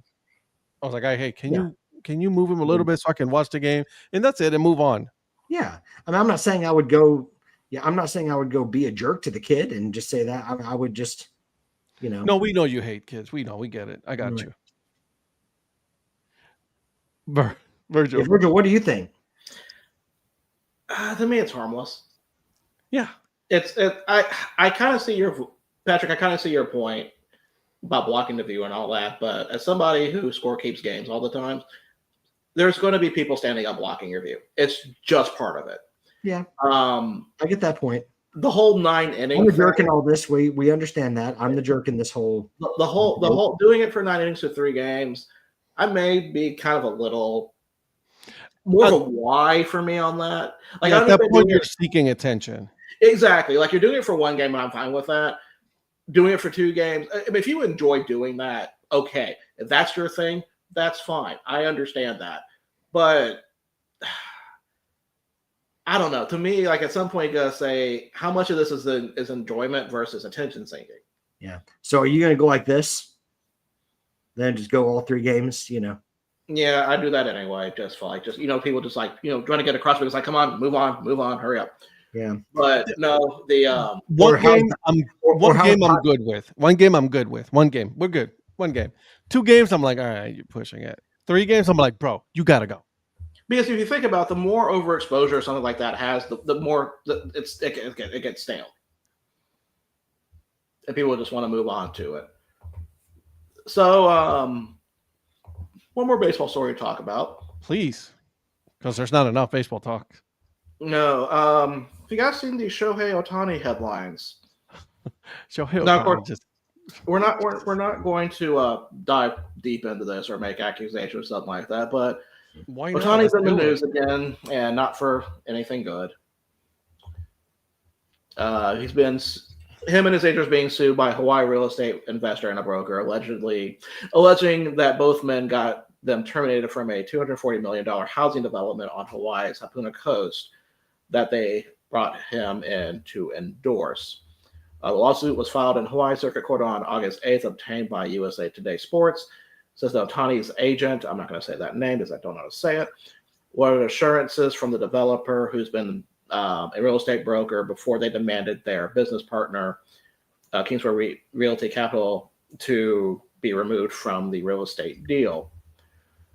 Now, Ohtani is referring to the lawsuit as Porsche, in that he spent more than a decade trying to work on this deal before signing Ohtani an endorsement deal in 2023. the case is being shown as abuse of power. So I'm bringing this up for two reasons. There's another person attached to this, his agent. Mm-hmm. So the inherent question is how much of this is really Otani versus his agent doing this? And is his agent using Otani as part of this? I'm not trying to make excuses for the guy. I mean, sure, he can heal. No, but it can happen. That's the thing, though. It can happen. Yeah. Are you Ben Verlander and also on Otani's payroll? Stop. Don't even go there. I hate Ben Verlander. I can't stand that dude. Just because his initials are inverse of mine does not mean I'm even related or close to him. I am just kidding for the record. Honestly, does he know could he know about this? Yeah, he could, but like he's been playing baseball like this whole time. Like, I mean, that's what he's concentrating on. And from what we've seen him when it was in Anaheim and everything, this dude is all baseball all the time. And then he relies on his partners, his real estate partner, his manager to deal these kind of other things, these kind of businesses, and then they bring it up to him. So could this happen? Yeah. Could also be the other person is suing because they didn't like the way that things went, and then he's just going to sue for the sake of suing because it is Otani. That could also happen. Yeah. To me, the gambling thing was a lot worse. Oh, I agree. And he got out of that one without any. Yeah. Let's be honest. He's going to get out of this one. This dude is made of Teflon. Yeah, I don't. Yeah. Well, and it's hard to it's very easy to castigate, Shohei Otani because his name is attached to it without knowing the whole case, right? Correct. That's why it's so dangerous to go and start throwing out accusations. I'm not saying you guys. I'm saying on social media. Ben Verlander. Accusations that someone's guilty until proven innocent, or really, or just saying there's no way that anything could be wrong. You have to let the case play out. You have to see what evidence is put out there on both sides, and then only until you get a verdict can you really make a reaction, like an educated reaction. No, we don't know what's going on. We don't know the full story. Right. When there's a discovery happen, in court, right, then at that point we'll be like, all right, this is the one thing I would say for Shohei is this is the second situation that his name has been attached to. Dude, not that he has done anything wrong, but I would say maybe you look at the people who are associated with you and the people that you have around you. I mean, we'll see. Like, for example, the interpreter, we can say for a fact, watch out who's around you. His agent, we'll see. I mean, I don't know if there's been anything done wrong or right or not. At the same time, though, we've seen some instances where agents have worked against their own player. Prime example, was oh my God, he went to Los Angeles from Atlanta. Freddie Freeman. Yeah, where his agent screwed him because he wanted to stay in Atlanta, and he worked out it so that he can go somewhere else. So then he ended up firing his manager, right? So and that's what I mean. It's like maybe if there is something that comes out of this that's on on his agent side, then I think it's an evaluation of who do you have representing you, or around in your circle. Or in your circle, right? Maybe you're too, and maybe it's just because he's such a good guy that he trusts people. And I don't know. I'm not saying that he needs to do anything right now because obviously you have to let this play out. But that's the only thing that I would say is that it's not just him that's been in either of these situations. It's been his interpreter. It's been his agent. It's been, so. It's always with another person, right? It's maybe always someone else and not him. Well, and no, not in a bad way. Not in a bad way. I mean, you're going to have to be associated with people somewhere at some time, right? I mean, I agree. Yeah, you're right. It's hard, and it's easy for me to say sitting here, but I think the real safe answer is to say, let's just see how it plays out. Like Mr. Sports Gambling down there said, we're not going to go into like the details of this because it's very early, and we have to we have to kind of let this whole thing play out. I'm 110% in agreement with you there. It's kind of funny. I did something that most people on Twitter did not do, and that was actually read the article. Oh, you're supposed to read things before you comment on it? Apparently, you are supposed to read things. I know that's Oh, kind of wow. new. Okay. Well, That's crazy. What did I'm they going to try to article turn say? over a new leaf and start doing that. All right, so that is it for baseball talk. So let's go over some football talk for a Ooh, minute. baby. Ooh. And of course, we got preseason going on. So Ed, I'm just going to ask you this just straight up. And I think this is kind of a fair, reasonable question to ask. Is Shedeur Sanders the second coming of Bernie Kosar? We're close. We're there. We're almost there. We're not there yet. We're almost there. We got to do one more preseason. So, of course, story that did just come out breaking when we were doing this. Packers QB Jordan Love is having procedure on his left thumb. No talks about how long that will put him out for, but it looks like it's not going to be too bad. Yeah. Who'd you say? Did you say Jordan Love? Jordan Yes. Love. Jordan Love. Also, did you guys know Myles Garrett went to University of Georgia, apparently?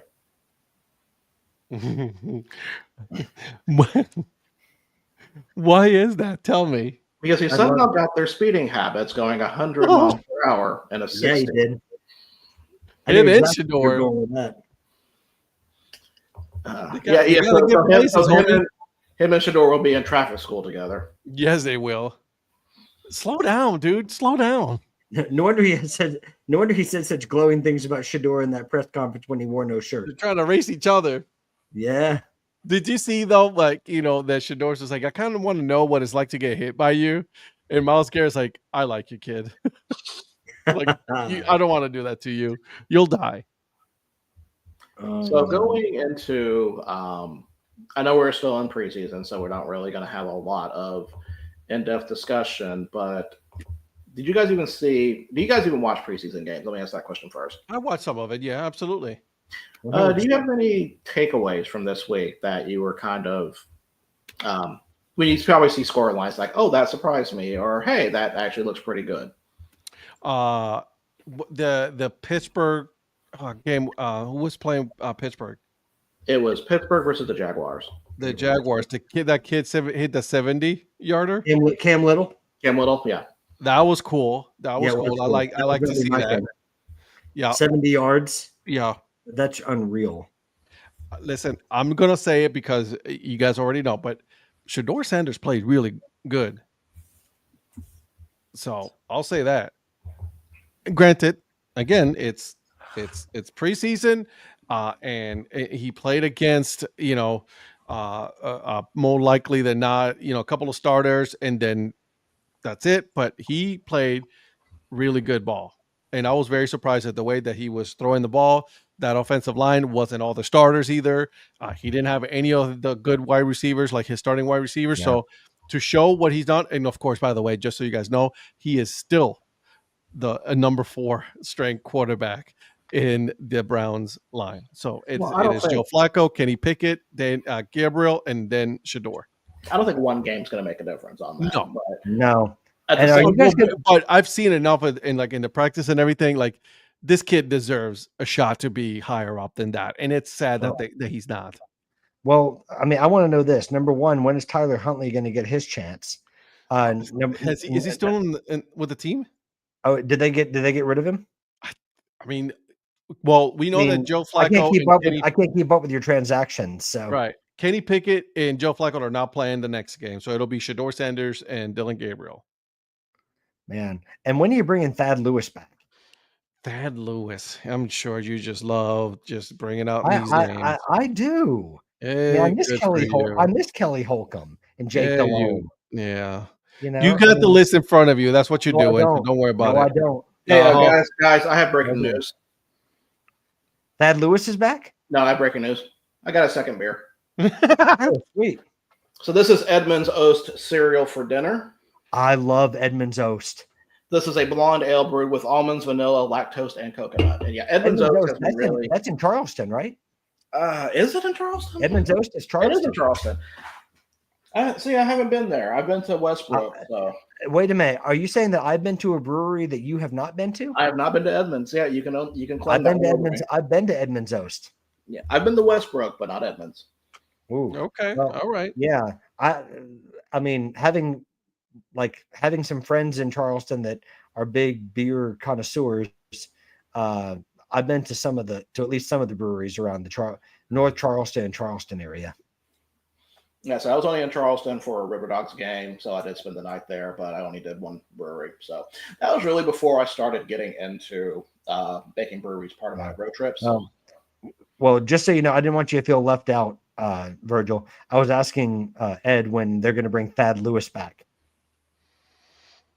I'm sorry I left you, Ed. I shouldn't have done that. Thank you. Yeah. One of these days, this joke will end. One of these days. Listen, there's too many quarterbacks for the joke to end.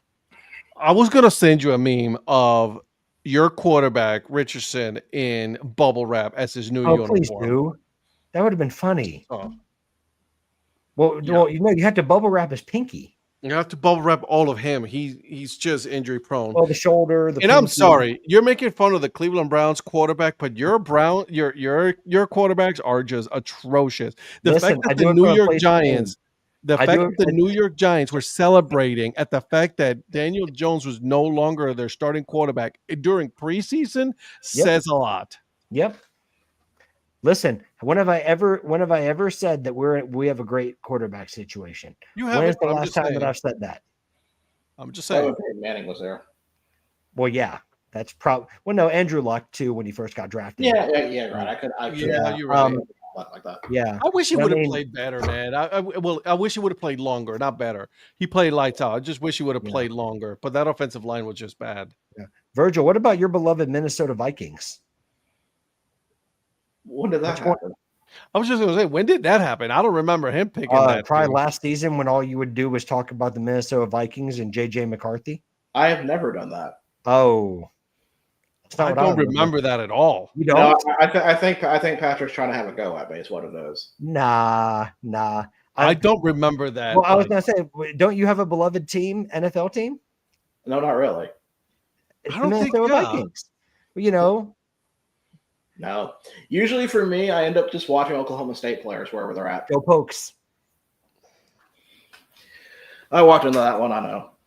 Which, speaking of Oklahoma State, Ollie Gordon scored for Miami Dolphins, and Brandon Presley, who was not drafted, scored for the Rams. And by the way, even I'm only saying this because it's the Dolphins. Quinn Ewers, wow. So I did not pay attention to that. Is that a good wow or a bad wow? That is not a good wow. Not a good wow. No. All you have to do is say was Quentin Ewers. I hate to say this, but it's more like Quinn Ewers, because it was not a good debut.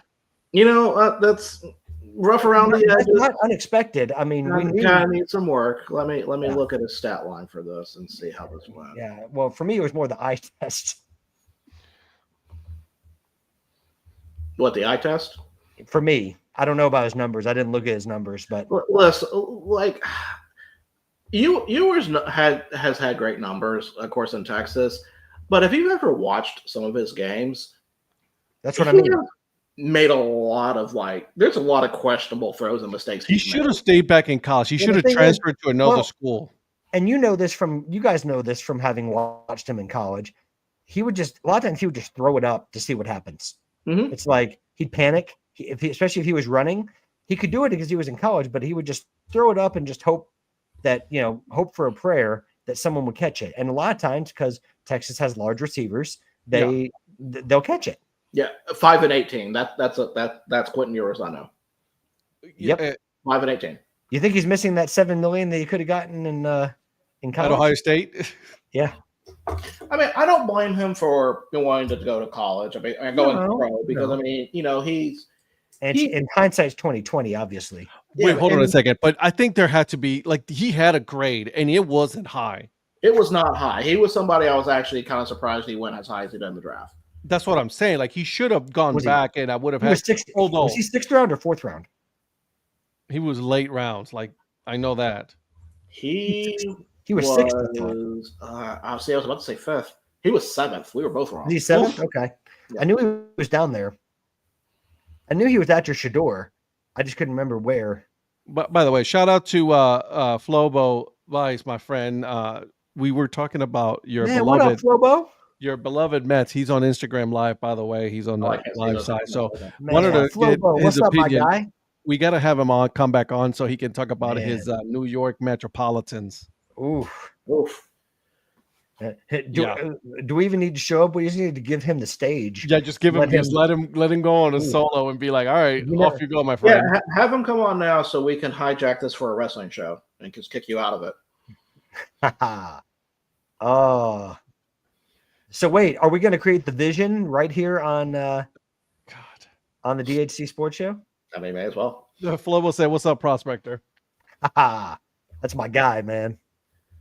Yeah, let's not do for wrestling. Can we not? Yeah, looking at your stat line, that kind of makes that 5-18 kind of makes sense. He Yeah. says, and this is from him. He's like, "Hey, we are at least winning today." True Hey, story. Listen. He's being present. I got to give him credit for that. You're being present. I like And he that. goes, and yeah, world champs. Oh my man! Oh, He man. says wrestling. Let's go. He's all about Oh, yeah. wrestling. Yeah. I know he is. He does have a show. Also, he does live as well. You guys got to check him out. He does have a great podcast. I've been on his podcast, by the way. So you guys got to check it out as well. So I'm just saying. So shout out. You guys gotta follow him. His handle is Flobito, FLOBITO. So make sure you guys go and follow him. Like right meow. Well, not right meow. Wait until after the show and then go follow him. I'd like to. Hopefully, he'd be able to come back. I'd like to talk to him again. Absolutely, 100%. He has an open invitation. Whatever he wants to come, he is more than happy to come. All right, so guys, let's end on soccer talk. So, of course, you guys are probably asking where Donnie is, and he may tell people he's at. He's probably somewhere in Columbia, South Carolina, at something. But He's actually in Charlotte. Charlotte, whatever. Columbia, Charlotte, same thing. Okay, okay, got it. Yeah, I'm sure that's not going to cause any issue. None whatsoever. No issues. But actually, South he's Carolina fan, right? He's at Selhurst Park right now celebrating because Crystal Palace won the Community Shield against Liverpool. Yeah, they did. 2-2 on penalties. Oh, nice. Mhm. So proper club that Crystal Palace is. So the question Until Sunday. Well, I don't know, Patrick. The question I have is: should we just go ahead and just crown them Premier League champions at this point? Can we calm down? Let's take a chill pill. Crystal Palace just winning the league. I mean, it's just right there. They beat Liverpool. So, they have to beat Chelsea and Man City. I mean, that's not that hard, right? Yeah. Well, let's bring Ed into this. Is Ed's club going to steal Eze from Donnie's club? We're going to have a little, I feel like every time we talk about Eze, it's always a different club trying to steal him. I was just gonna say because Arsenal can't afford him. They spent money. They spent too much money on. They spent too much money on what does expressions call him? KFI? Yeah. I can't remember that name. Noni Madueke.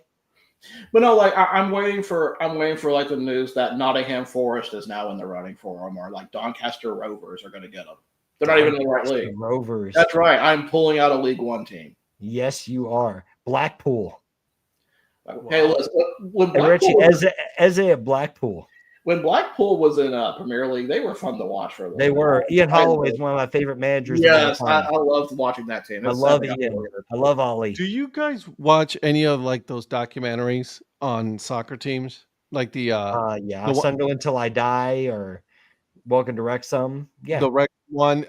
There's another one with on ESPN with the Liga C. Oh God, Kelly Ripa and her husband. Oh, Mark Consuelos? There's one with Evo Longoria, the club next. But the Wrexham guys are part of that as well in How do you Mexico. pronounce that name? Necaxa. Oh, Necaxa? Necaxa, thank you. I don't want to butcher it in front of Ed. I feel like he's going to I'm not going to listen. No, the X is a very tricky one. By the way, how much did I butcher that, Ed? Not at all. You did really good. Necaxa, you did really good. So I really was asking because I've never been sure if I've said that correctly. DX is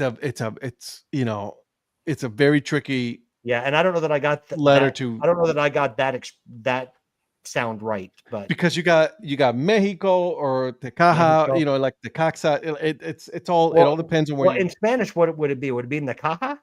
it could be. That's the thing though. I gotta really check it out again. It's Mexico, dude. It's a totally True. different thing. You Yeah. gotta Well, I mean, there's like Latin American Spanish versus Castilian Spanish and all those other things, right? So bingo, bango, my friend. Bingo, Yeah. bango. What a mess. and there's slang somewhere in between that with all of those, and it gets muddied. Yep. So But I do watch. I started watching it. It's actually interesting because one is like mostly Italian, and it's like watching it and just seeing all of that like develop. It's a very interesting. Like I like it a lot. yeah, and what's going to happen in Bundesliga 2 this season, Virgil, with your I beloved believe team? FC Kaiserslautern is going to be promoted. You think FC Kaiserslautern is going to be promoted into the Bundesliga? They already beat Schalke 1-0. I mean, they're ready. Oh, we're good. They're going. They're ready. Man, you beat a huge club in Schalke.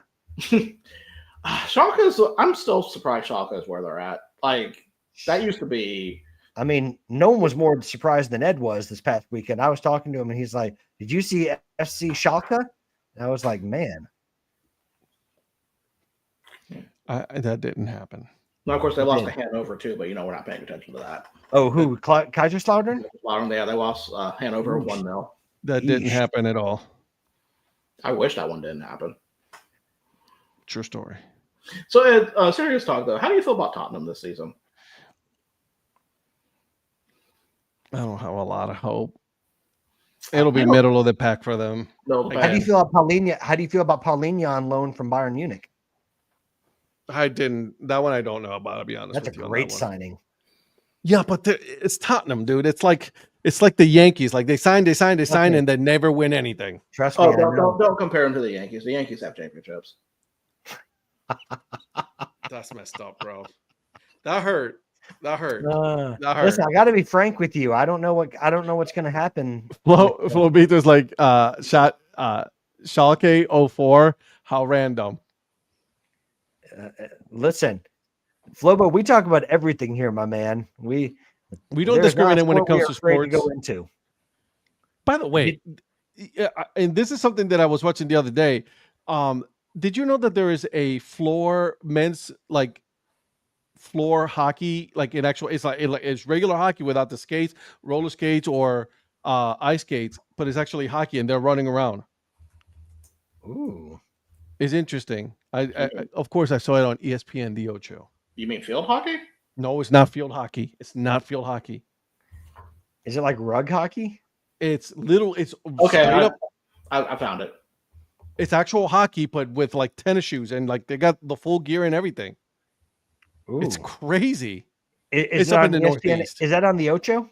It was on the Ocho, yeah. And then Tom Trask goes, "Hey guys, wait, Yankees? What? No love for my team?" Sorry, Tom.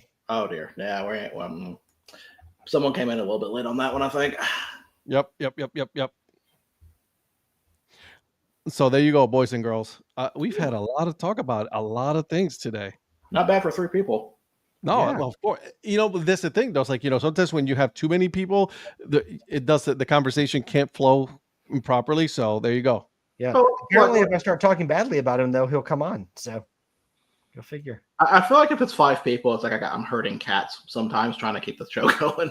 I get it. I understand that part. I can get that. I can see that. I don't understand that at all. I mean, we're all well behaved and never argue. That's wild. That never happens. Nope. Like ever. No, very rare for that one not to happen. Nope. I mean, this is a first-rate professional show, and I just want you to know. I just received a message from Flobo. Okay, I want to see if I can. Oh no. Yeah, is he wearing a Schalke shirt? He's got. I think that's a Schalke mug. That's Schalke mug. Was that what it was? Having a shirt is one thing. Having a mug means you're really dedicated. He is a dedicated fan. Look at him. Oh, he has he been to the Veltins Arena? Look at him. Flo. Now they're asking some serious questions. So there you go. We're gonna. we got a built-in rivalry in Bundesliga too now, huh? That's why he goes how random, because he's like, well, there it is. I got my Well, boom. up until probably the last you know this better than I would, Virgil. Probably up until about 6 or 7 years ago, like Schalke was a perennial Bundesliga club. Like they were a top 5 Bundesliga team. Yeah, and I mean them and Hamburg and a few of the others. And even Kaiserslautern was at least a yo-yo club going up there. Yeah, well, no, Kaiserslautern had a big run, and then I think in 2006 is when it all kind of went. Yeah. But then you had like RB Leipzig that came in when Red Bull took over Leipzig, and they kind of took over one of the Bundesliga spots, and but I mean those are big clubs that are in like the second division of German football. So we've had some good conversations tonight, boys and girls. Yes, we have. How much fun has that been? Talking about we go from baseball with college football, NFL, MLB, minor league baseball, to ended with some Bundesliga. Yeah, of course. That's what we do. It's amazing. I love it. I'm not complaining at all. I actually love this. I even, thank you to good people at Official League. I got my Dortmund hats ready to go. Yeah. Can you tell Dortmund to actually try not to cut loan deals and actually pay for players for once? Because if they want Carney Chukwuemeka, they need to pay. Wait, Dortmund paying for players? What's this? I know, like it's a novel idea for them, but maybe they. Why you hate so much on them? Why you hating so much? Leave them alone. Because what did they do to you? No. Well, time out. I am not a Dortmund hater. I'm just calling a spade here. Because they can. Because is that what we're doing now? Is this what we're doing? We're calling it a spade? Well, because they're more than willing to hold out for top dollar for players, as is their right when their players are being sold. But they expect different treatment whenever they're buying players. It's kind of like the Italian clubs, and I understand the economics are not the same with English clubs versus German clubs and Italian clubs. I understand that, but so I'm not saying you have to pay the same fees, but like you're asking for like a loan with an option to buy that everyone knows you won't, that you won't take on that option. It's like, come on, guys. Has that made them successful? Not really. I mean, it depends on what you define by success. What's your definition for successful for Dortmund? No, they need to win championships. I'm not. Well, they've won the Bundesliga. I mean, I'm not saying they haven't, but in the last few years, I would say they were more successful under like, what would you say, like Jurgen Klopp and the Klopp years were probably. I don't want to put my card on this and say that was the best years. No, but I think it was like right after. At least there were successful years. Can we agree there on that? Like under Thomas Tuchel, they were fairly successful as well, even though that ended badly too. But I think Thomas Tuchel took over for Jurgen Klopp. Klopp's got 2 championships. What is Jurgen doing now? Jurgen is now the sporting director for Red Bull, for like the Red Bull clubs. So all of them. So you'll see him over like Red Bull New York, Red Bull Salzburg, and Red Bull Leipzig. Even the minors Red Bull. The what? They got minor league baseball, minor league soccer Red Bull teams, don't they? I think it's more like the football side of things, but I think it is Red Bull Sport, if I'm not mistaken. Virgil, correct me if I'm wrong on that. It's give me 1 minute. I'm looking into that. Yeah, but he's like sporting director, head of sport for Red Bull, at least for their football clubs.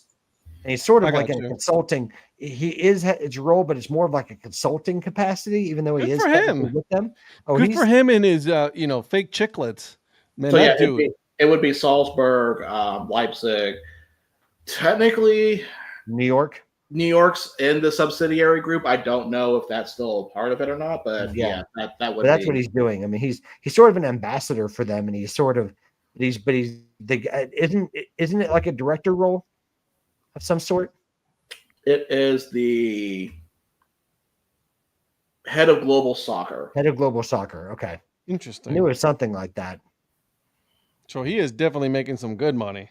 Oh, he's not hurting. No, he is not. And he and his wife built a new house in Mallorca. So Oh, they're I not. so want to go to Mallorca so bad, I dude. mean, listen, I heard it was next to Donnie's house. So It's on my bucket list. I heard it was next to Donnie's new house. So I know that he's not hurting. All right, just so you guys know, I'm keeping track. We've talked MLS, we've talked English Premier, we talked Bundesliga. Yeah. We need to talk one more league, in this one. Well, are we talking like in soccer? Yeah. Oh. La Liga. We can't leave La Liga out of this, guys. Or are we going to talk about the game that's going to be played in the US? Is that what you're talking about? I mean, possibly. Yeah, Barcelona against Villarreal to be played in Miami. That would be a good one. Well, it's supposed to be it would be the first ever like really of any of the European leagues, like a proper league game that would be played outside of the country that the competition takes place in. So there's a lot of controversy behind it. And Virgil, I'd love to know your thoughts on this, and Ed, your thoughts. But it brings up a lot of issues, right? So Okay. you build up a schedule home and away. Someone's going to be losing a home match. I think it's Villarreal in this case. That it has to be. There's no way that It's not going to be Barcelona. You're not going to take a game from But I guess my question is, number one, what do you think of it happening? Do you think it should happen? Number two, do you think it's fair? Number three, what do you think of like what it does for all the other clubs that don't A, have that opportunity, or B, are impacted by it indirectly? Because so Mike, I'm gonna jump between questions that you sure, asked. that's fine. The question of is it fair to the team losing the home game? Who cares? Well, think about all the revenue and like they're going to lose like concessions and all that. Yep. Are they supplemented that? Oh, Yeah. you know that they're doing this, that U.S. investors are going to line their pockets with. Yeah, they have. Yeah, so then that's the case. If it's lucrative for that makes sense. Would you I don't know how they've been recently. Would you consider Villarreal still kind of a mid-league La Liga team? Or I'd say a mid-table one that I'd say one the that- upper half of the La Yeah. Liga. Yeah, I'd say that's fair. They're middle of the road. because I mean, like when I think of, they make runs in Europe, like Europa League and stuff like that. yeah, because when I think of La Liga teams, like I can probably think of 7 or 8 before I get to them, and that's really not their fault. It's just off of history of how other teams have gone. But of course, one of those is also Levante, which I know Levante is so much smaller than Villarreal. But Levante is a team that a lot of people think of. Okay, and for the second question, let me ask this. I'm going to change settings here. It's maybe apples to oranges, but just comparison's sake. Yeah. I look at college football, Mhm. where Iowa State and Kansas State are playing a game in Ireland that is a real game. Mhm. Does that bother you as much as Villarreal playing Barca? Not me. I think because of the Western way, because of the American way that we do it, we're used to seeing people do that and take opportunities. Mhm. I don't think that Europe is used to the same thing. I think they see it as us trying to Americanize like their leagues. That's fair. If it does very well and it draws a lot of people to watch to it, that's putting a lot of. Barcelona's a global team, but for Villarreal, that's putting eyes on probably a lot of people don't remember that team. Oh. Yeah, and something that may make a difference. So the director of Villarreal came out today actually, and he said that season ticket holders are going to be given free travel to the game and a free ticket to the game in Miami, should they want it. And if they don't want to go, I think they get like a 20% refund to their season ticket. Oh, so they're footing a lot for this. They're footing a lot. So, but what that tells me is Villarreal as a club just can't do that. They can't absorb that themselves. No, it's probably Relevant Sports or whoever, the Charlie Stilitano group that brings these events over in the preseason tournaments and, all those types of events that brings these players over on US tours. I'm sure that a group like that, if it's not them, is probably lining making it worth their while to do this, and are probably subsidizing something like that. Yeah, like I see the mid-table teams probably the ones that I'm not going to say obscure, for example, but I mean like teams that you don't really think of as global brands, like a Real Sociedad, maybe a Sevilla. Yeah. Like them having U.S. exposure, I think would be beneficial for them. That's what I was just going to say. Yeah. What do you think? So what I wanted to say is, I think this also falls into the same category as when the NFL goes to Europe, right? Because obviously you got Jacksonville, who is going over to Europe constantly, right? So, but let's take that team out of the UK's team. Right, exactly, the UK team. But my take on this is, I think it's worth the investment to lose a home game just for the exposure, right? Because now they're like, okay, now we got another team that perhaps somebody else is going to want to talk about instead of the usual top 3, 4, 5, 6 teams, right, in the league. I was like, all right, we got Villarreal. Obviously, we know that there's going to be selling some merchandise while they're there, so they're going to be, like you were saying, Virgil, supplementing that loss of all of the concessions with merchandising. So I think it evens out, right? And then you're coming to US, which US is a up and coming country where it's like the sport is growing. It's one of the fastest sports in growing sports in the country. So I think it. And honestly, even if it was Real Madrid that lost it, I think it's good for not only for the team but for the league as well. And I think La Liga as a group, that, like, for those that don't follow, like the English Premier League of the European leagues is seen as the top league as far as in terms of money making, in terms of like an economic powerhouse. And La Liga and groups like La Liga and Serie A in Italy are trying to find ways to try to, make revenue that the English Premier League already makes. Like the English Premier League, through its popularity, makes that money through overseas TV contracts. Oh God, yeah. That while the other leagues do have contracts, they're not as lucrative as the English Premier League due to the demand to watch the teams that are in the league. Like, because Barcelona, Real Madrid aside, in Spain, you don't have as many people clamoring for your Villarreals or your Valencias or Cadiz, or I feel Atletico Madrid maybe have broken into. I was just gonna say Atletico Madrid would be another one. Yeah, I mean, certainly they'd be the third team out of that. Yeah.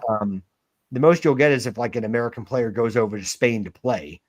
But here, that team. But La Liga is trying to find ways to do exactly what you were talking about, Ed, with the NFL. They're seeing how much money they're making going over to Europe. 100%. Why would you? They see this as an idea. Number one, to make that kind of money, to get in on those opportunities. Number two, to try to gain at least a little bit of parity with the English Premier League, to get more exposure to their teams and to their brand. So that way, right, absolutely. Because like it or hate it, that's where these sports are going. Yeah, think about it. You're having to take advantage of these tours and opportunities because of the types of owners that are taking over these teams. It's about making money. Think about it. And think about this, right? We're talking about like when we look at La Liga, right? Let's just go with that one for now because that's the current one that we're talking about, right? Me as a fan, I don't know as much as you two know when it comes to like soccer, but like I know enough to be dangerous enough, right? But when I think about La Liga, I think about what and I'm looking at here: Atletico Madrid. You're talking about Barcelona. You're talking about Real Madrid. Those are really the top three teams that you really think about when it comes to La Liga. And for having Villarreal or maybe so like a Mallorca, don't forget Virgil's beloved Girona.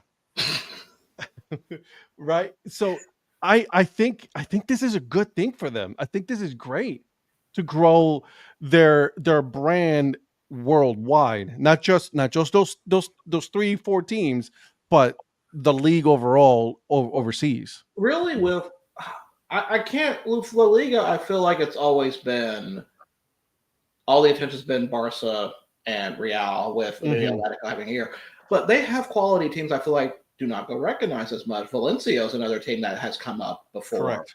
The Mestalla. Yeah, exactly. And there's so many. Like I look at some of the other leagues because, like with Premier League, you can probably go 1 through 20 know all those teams. Yeah, if you heard of them, yeah, Um, absolutely. Italy, you can probably go 7, 8 deep before you have to start thinking about it. Bundesliga, same thing. La Liga, unless you really follow it, you don't. Those are not really known names. I agree, 100%. Here as much. And So I what you're hate saying is Las Palmas is not the first team you think of when you think of. No, no. I mean, look Las Palmas, Real Betis. Those are two names you don't think of. at these names. Okay, I'm going to read I some of hate these that, because because I I just like pulled those this up. Look, so you got right. So and this is on in alphabetical order, right? So Thank goodness Girona's finally getting some notoriety there, Virgil. I'm happy for you. Athletic Club, Atlético Madrid, Barcelona, Celta Vigo, Elche, Español, Getafe, Girona, Levante, Mallorca, Osasuna, Rayo Vallecano, right? Like, I mean, I don't know these names. I'm reading them because I see them right in front of me. When you say Osasuna, I want to think of it Cesar Azpilicueta. Yeah. So you got Real Betis, Real Madrid, Oviedo, Real Sociedad, Sevilla, Valencia, Villarreal. Again, listen, my ASMR is going to be Ed reading off La Liga teams. Yeah, exactly. Like we're going to give you the as I've butchered every single one of those names. Welcome. I'm just going to get Ed to do the ASMR of naming all the La Liga teams, and I'll go to sleep. Yeah, I'm just going to give you like the whole Spanish football tree and just read off all the teams. I'm good with that. I like that. I need that in my life. Yeah. The more and more I get into soccer, I like watching it. I enjoy it because it's like, man, watching these games are like fun, right? Don't get me wrong. Yeah. I hate it with every passion in my body.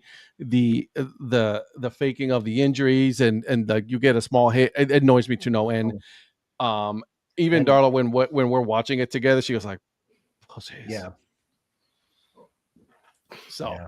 But I feel like that's what Donnie did. I feel like that's what Donnie and Eric did tonight with not joining or staying. Right, exactly.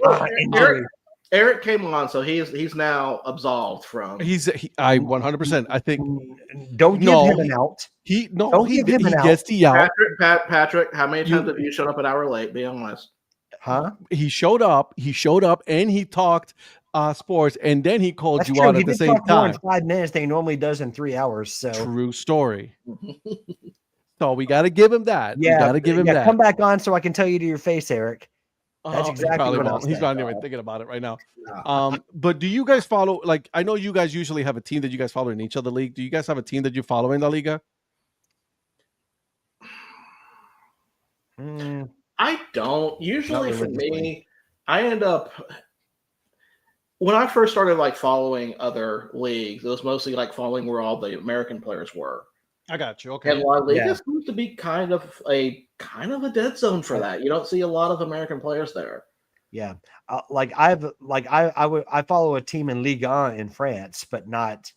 That's another league that that right there, the French league. I'm like, eh. Did you say like Ligue 1? No, very like nice. Ligue 1. Very nice. You're welcome. Yeah, France is kind of having the same issue with it's PSG, it's Marseille, Lille occasionally. Well, and really in the last 10 years, it's been PSG and like occasionally Lille and occasionally Monaco or I forgot Monaco. Yeah. Yeah. Who am I forgetting? Marseille. Well, yeah, Marseille, but that's the team I support. Oh, Olympic Lyon. They've been kind of down, but historically, maybe you're talking about like 2010 and before. Listen, I'm just remembering teams that were relevant at the time. Well, yeah, but there's a team I'm forgetting. Montpellier did it one year, didn't they? Didn't Montpellier win it one year? No idea. You're not talking about Bordeaux, are you? Well, no, Bordeaux did too, but I wanted to say Montpellier was up there one year. I'm about to look that up. Ed, correct me if I'm not wrong on that. Is it Montpellier? For French? Yeah, well, I said, did they win Ligue 1? They did. They did. They won it in 2011. Okay, there you go. 2011, but it's 2025, bro. Though, bro. No, but no, there's another team that won it. Was it? Maybe I'm just thinking Lille twice, but I feel like Lille won it in 2021. That's probably what I'm thinking of. But didn't Lille win it also before that as well? 10-11. 10, 11. Is that what it was? Okay. Yeah. Well, it's been PSG for so long. I was trying to remember. And then Marseille won it like one solitary year and like Monaco won 16-17. Yep. Yeah. And Paris Saint-Germain. Yeah, and wasn't Marseille like 2014 or something along those lines? See, here's the thing. This gets boring.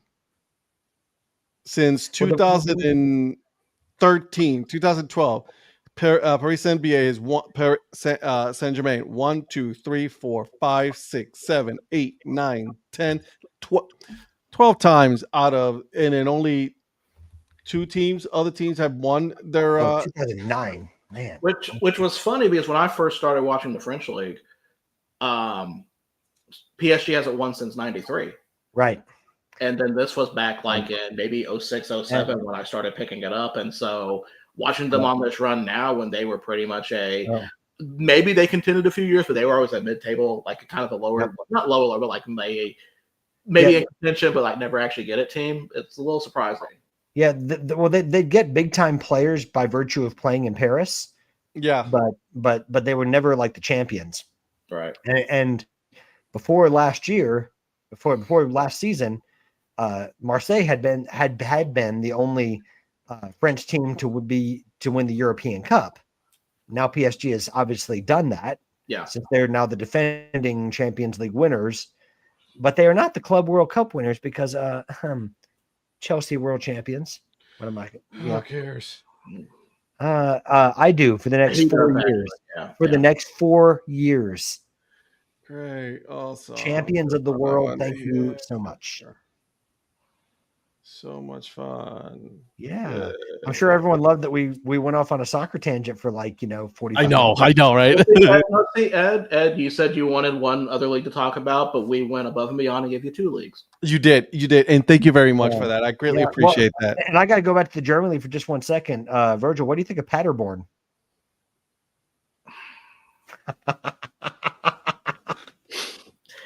Man, Paderborn's like one of those things I actually have no opinion on. Really? Yeah. I feel like there's one of those teams that evoke a lot of emotion in a lot of people. But anyways, that's just me. Yeah, really, like, I think you probably get more emotion out of Hansa Rostock than you probably do Paderborn. Yeah, or Hertha Berlin. Hertha Berlin, St. Pauli. Oh, Ooh. Yeah. By the way, I know I get in trouble for this, but whenever I see St. Pauli, I always think of St. Pauli's girl. I mean, I can see why you say that. I know they're not related in any way. I'm just saying, it's just what I think of. So, boys, we got to wrap this up. Oh man, have we only been going 2 hours and 12 minutes? Do we? I had the Eredivisie for the Dutch ready to be. Man, no. Okay. We got to leave material for next week and things like that, right, boys? We got to. Yeah. Ed, we're gonna have to keep PSV Eindhoven for next episode. Okay. No. I'll set Alkmaar or die. That's all I'm saying. Oh, I like where this is going. Boys and girls, thank you for joining us tonight. We will be back again on Thursday at 8 p.m. Eastern time. Yes, Mr. Virgil. Are you 2 still on breaks? I am. Yes. Okay. Well, since Eric did mention it earlier, stay tuned. Tune in tomorrow to EFA where you get to hear my lovely voice tomorrow.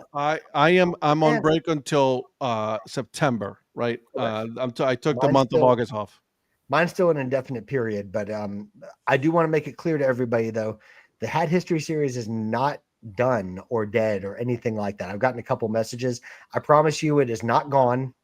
It's just, it's a hiatus. Yeah, hiatus. I know it's a longer hiatus than normal than you normally see from CBM, but it's okay, baby. You're good, baby. It's all right. But I promise you, the content's going to come back, and we're gonna have a good time with it. But better than ever.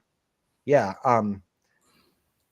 So I just want I can't be sure to tune in next episode when Virgil talks about Steve McLaren's run in the Eredivisie. So listen, boys, I'm telling you right now, if we're going to keep going, we're also going to start talking about F1 and IndyCar. I'm putting it out there. I've got questions for you about F1, so don't get me started. I love F1. Love me some F1 and I Don't get me love me some started. IndyCar. I got some Lewis Hamilton questions for you. Oh, dude, don't get me. Oh my God, I'm so angry with Ferrari right now. Yeah, Oh, they're just well, I botching just want the to make sure Lewis thing. Hamilton's okay. He's okay. Um, I think it's a trying period for them Yeah. because he's new to the team. I Yeah. think And let's leave it for next week because and for the NASCAR fans, whatever happened to Sterling Marlin? But I don't anyways, care about NASCAR. yeah, I don't either. But what happened to Sterling Marlin? But we'll find out in another episode. Yeah, right? we will. Let's do it. We'll Okay. see you guys on the next one, guys. Be safe. Make Guys. sure you guys follow each and every one of us on all those socials. We'll take care, guys.